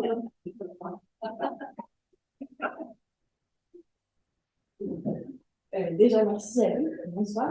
Je voulais revenir juste sur l'étude de la Bravo, pour cette étude.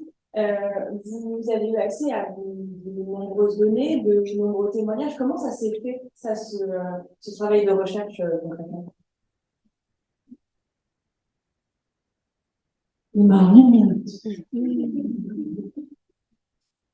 Merci pour la question, et ça va être très rapide de toute manière. Donc pendant 2 ans, en fait, dans un premier temps, ça a été faire un mapping de la situation dans 89 pays, je crois, des femmes en situation de prostitution, des personnes en situation de prostitution, et juste je me notais ce que je trouvais à chaque fois, et à partir de toutes les informations que j'ai trouvées dans ces 80 pays, on réussit facilement à trouver des schémas qui sont communs: la pauvreté, le sans-abrisme, l'expérience de violence sexuelle.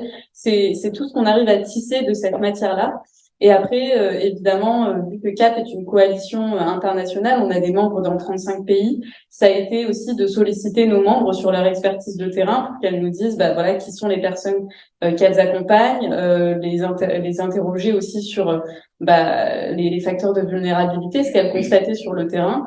Et donc, il y a vraiment ces schémas communs ce sont les femmes précaires, ce sont les femmes racisées, ce sont les victimes de violences sexuelles dans l'enfance, et tous ces schémas-là.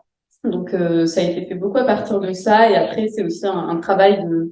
Moi, j'ai vraiment rien inventé. J'ai vraiment juste tout compilé au même endroit.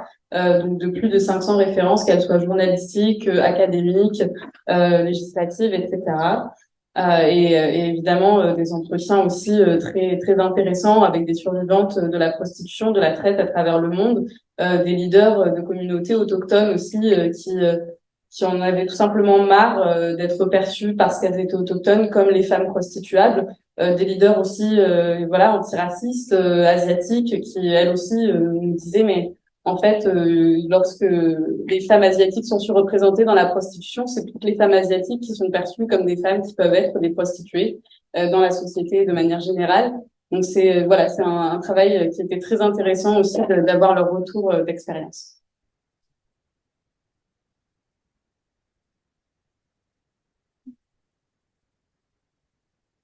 Je remercie toutes les personnes qui ont parlé et dont les témoignages et les analyses sont très impressionnantes, en particulier les survivantes qui m'ont bouleversée. Parce qu'une chose est de lire les rapports, une chose est d'entendre vos voix. Et en vous écoutant toutes les deux, j'ai pensé à tous ces hommes abominables qui sont la minorité des hommes, pour qui ce système est organisé et qui, alors là, je vais vous dire mon expérience de terrain, ne connaissent pas la loi, ne savent pas qu'ils risquent une amende. La loi, parmi ses nombreux défauts, elle a de ne pas être connue.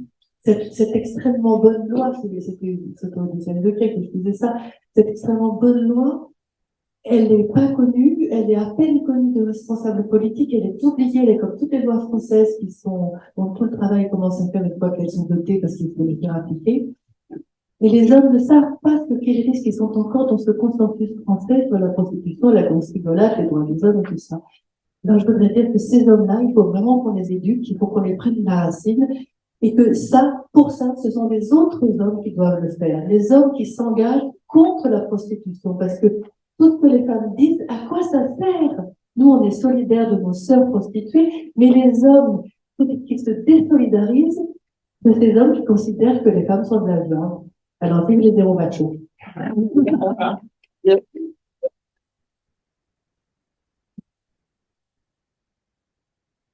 Moi, je voulais juste dire une chose par rapport à ce qu'on peut faire et qu'est-ce qu'on doit faire. Alors moi, je travaille dans un travail, je fais des études, etc. Donc, et ça m'arrive très très souvent. Quand je dis très très souvent, je suis sérieuse, ça m'arrive très très souvent au travail de me trouver dans des situations où les personnes qui travaillent avec moi commencent à discuter de prostitution, de prostituées, des femmes dans ce cadre-là, de porno. Franchement, et mon travail n'a rien à voir avec ça, vraiment, rien du tout. Et ça arrive vraiment régulièrement. Il suffit de 2 verres et c'est déjà parti. Et franchement, s'il y avait un parallèle à faire avec le racisme, c'est ne restez pas silencieux et silencieux. Dites quelque chose, en fait, n'importe quoi, arrêtez-les, faites les taire, posez une question, n'importe quoi.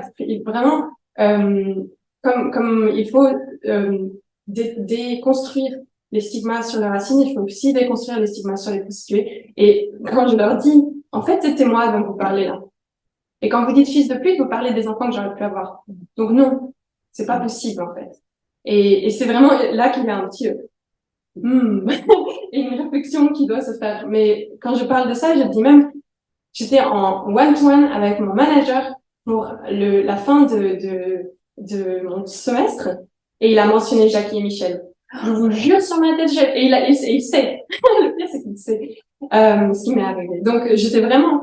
c'est pour vous montrer à quel point c'est ancré dans la tête des gens et c'est pas déconstruit et c'est complètement un autre monde. Je sais pas.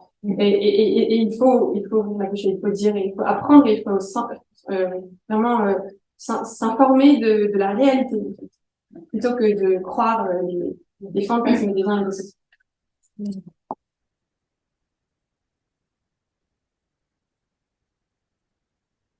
Merci beaucoup. Un dernier mot de François.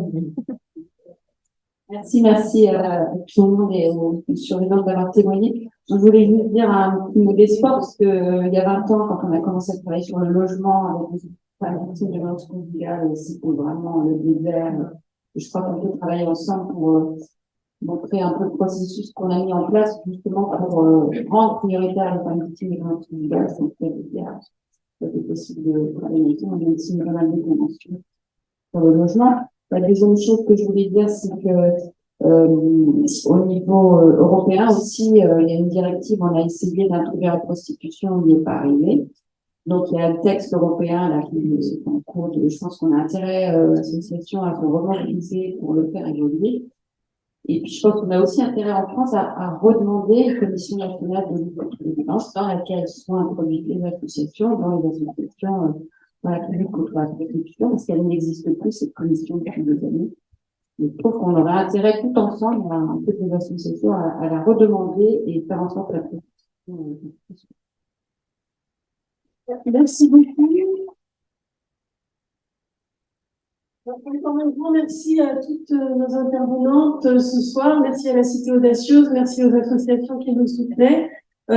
Comme petit message, on va dire je ne sais pas si c'est d'espoir, mais dans un environnement culturel qui souvent nous fait réagir et bondir concernant la prostitution, il y a aussi des choses bien qui se passent. Donc il y a ce livre effectivement que vous pouvez acquérir. Je vous ai expliqué comment tout à l'heure. Il y a une excellente revue faite par une association, le Mouvement d'Unis Prostitution et Société. Vous pouvez en prendre une et vous abonner éventuellement. Il y a aussi un film qui va sortir le 26 avril sur les écrans qui s'appelle Noémie Dini. C'est un film québécois de Geneviève Albert qui montre le parcours d'une jeune fille de 15 ans sur la voie de la prostitution et qui est un film exceptionnel sur la façon dont il représente la prostitution et dont il ne fait pas l'impasse sur le client prostitueur. Voilà, il y aura une avant-première à Paris à l'UGC Léal le 10 avril, probablement après 20h. Vous êtes invités à y venir si vous le souhaitez. On pourra vous envoyer un message pour voilà, ça serait bien qu'il y ait du monde dans la salle pour que le film ensuite soit un succès. Encore un grand merci.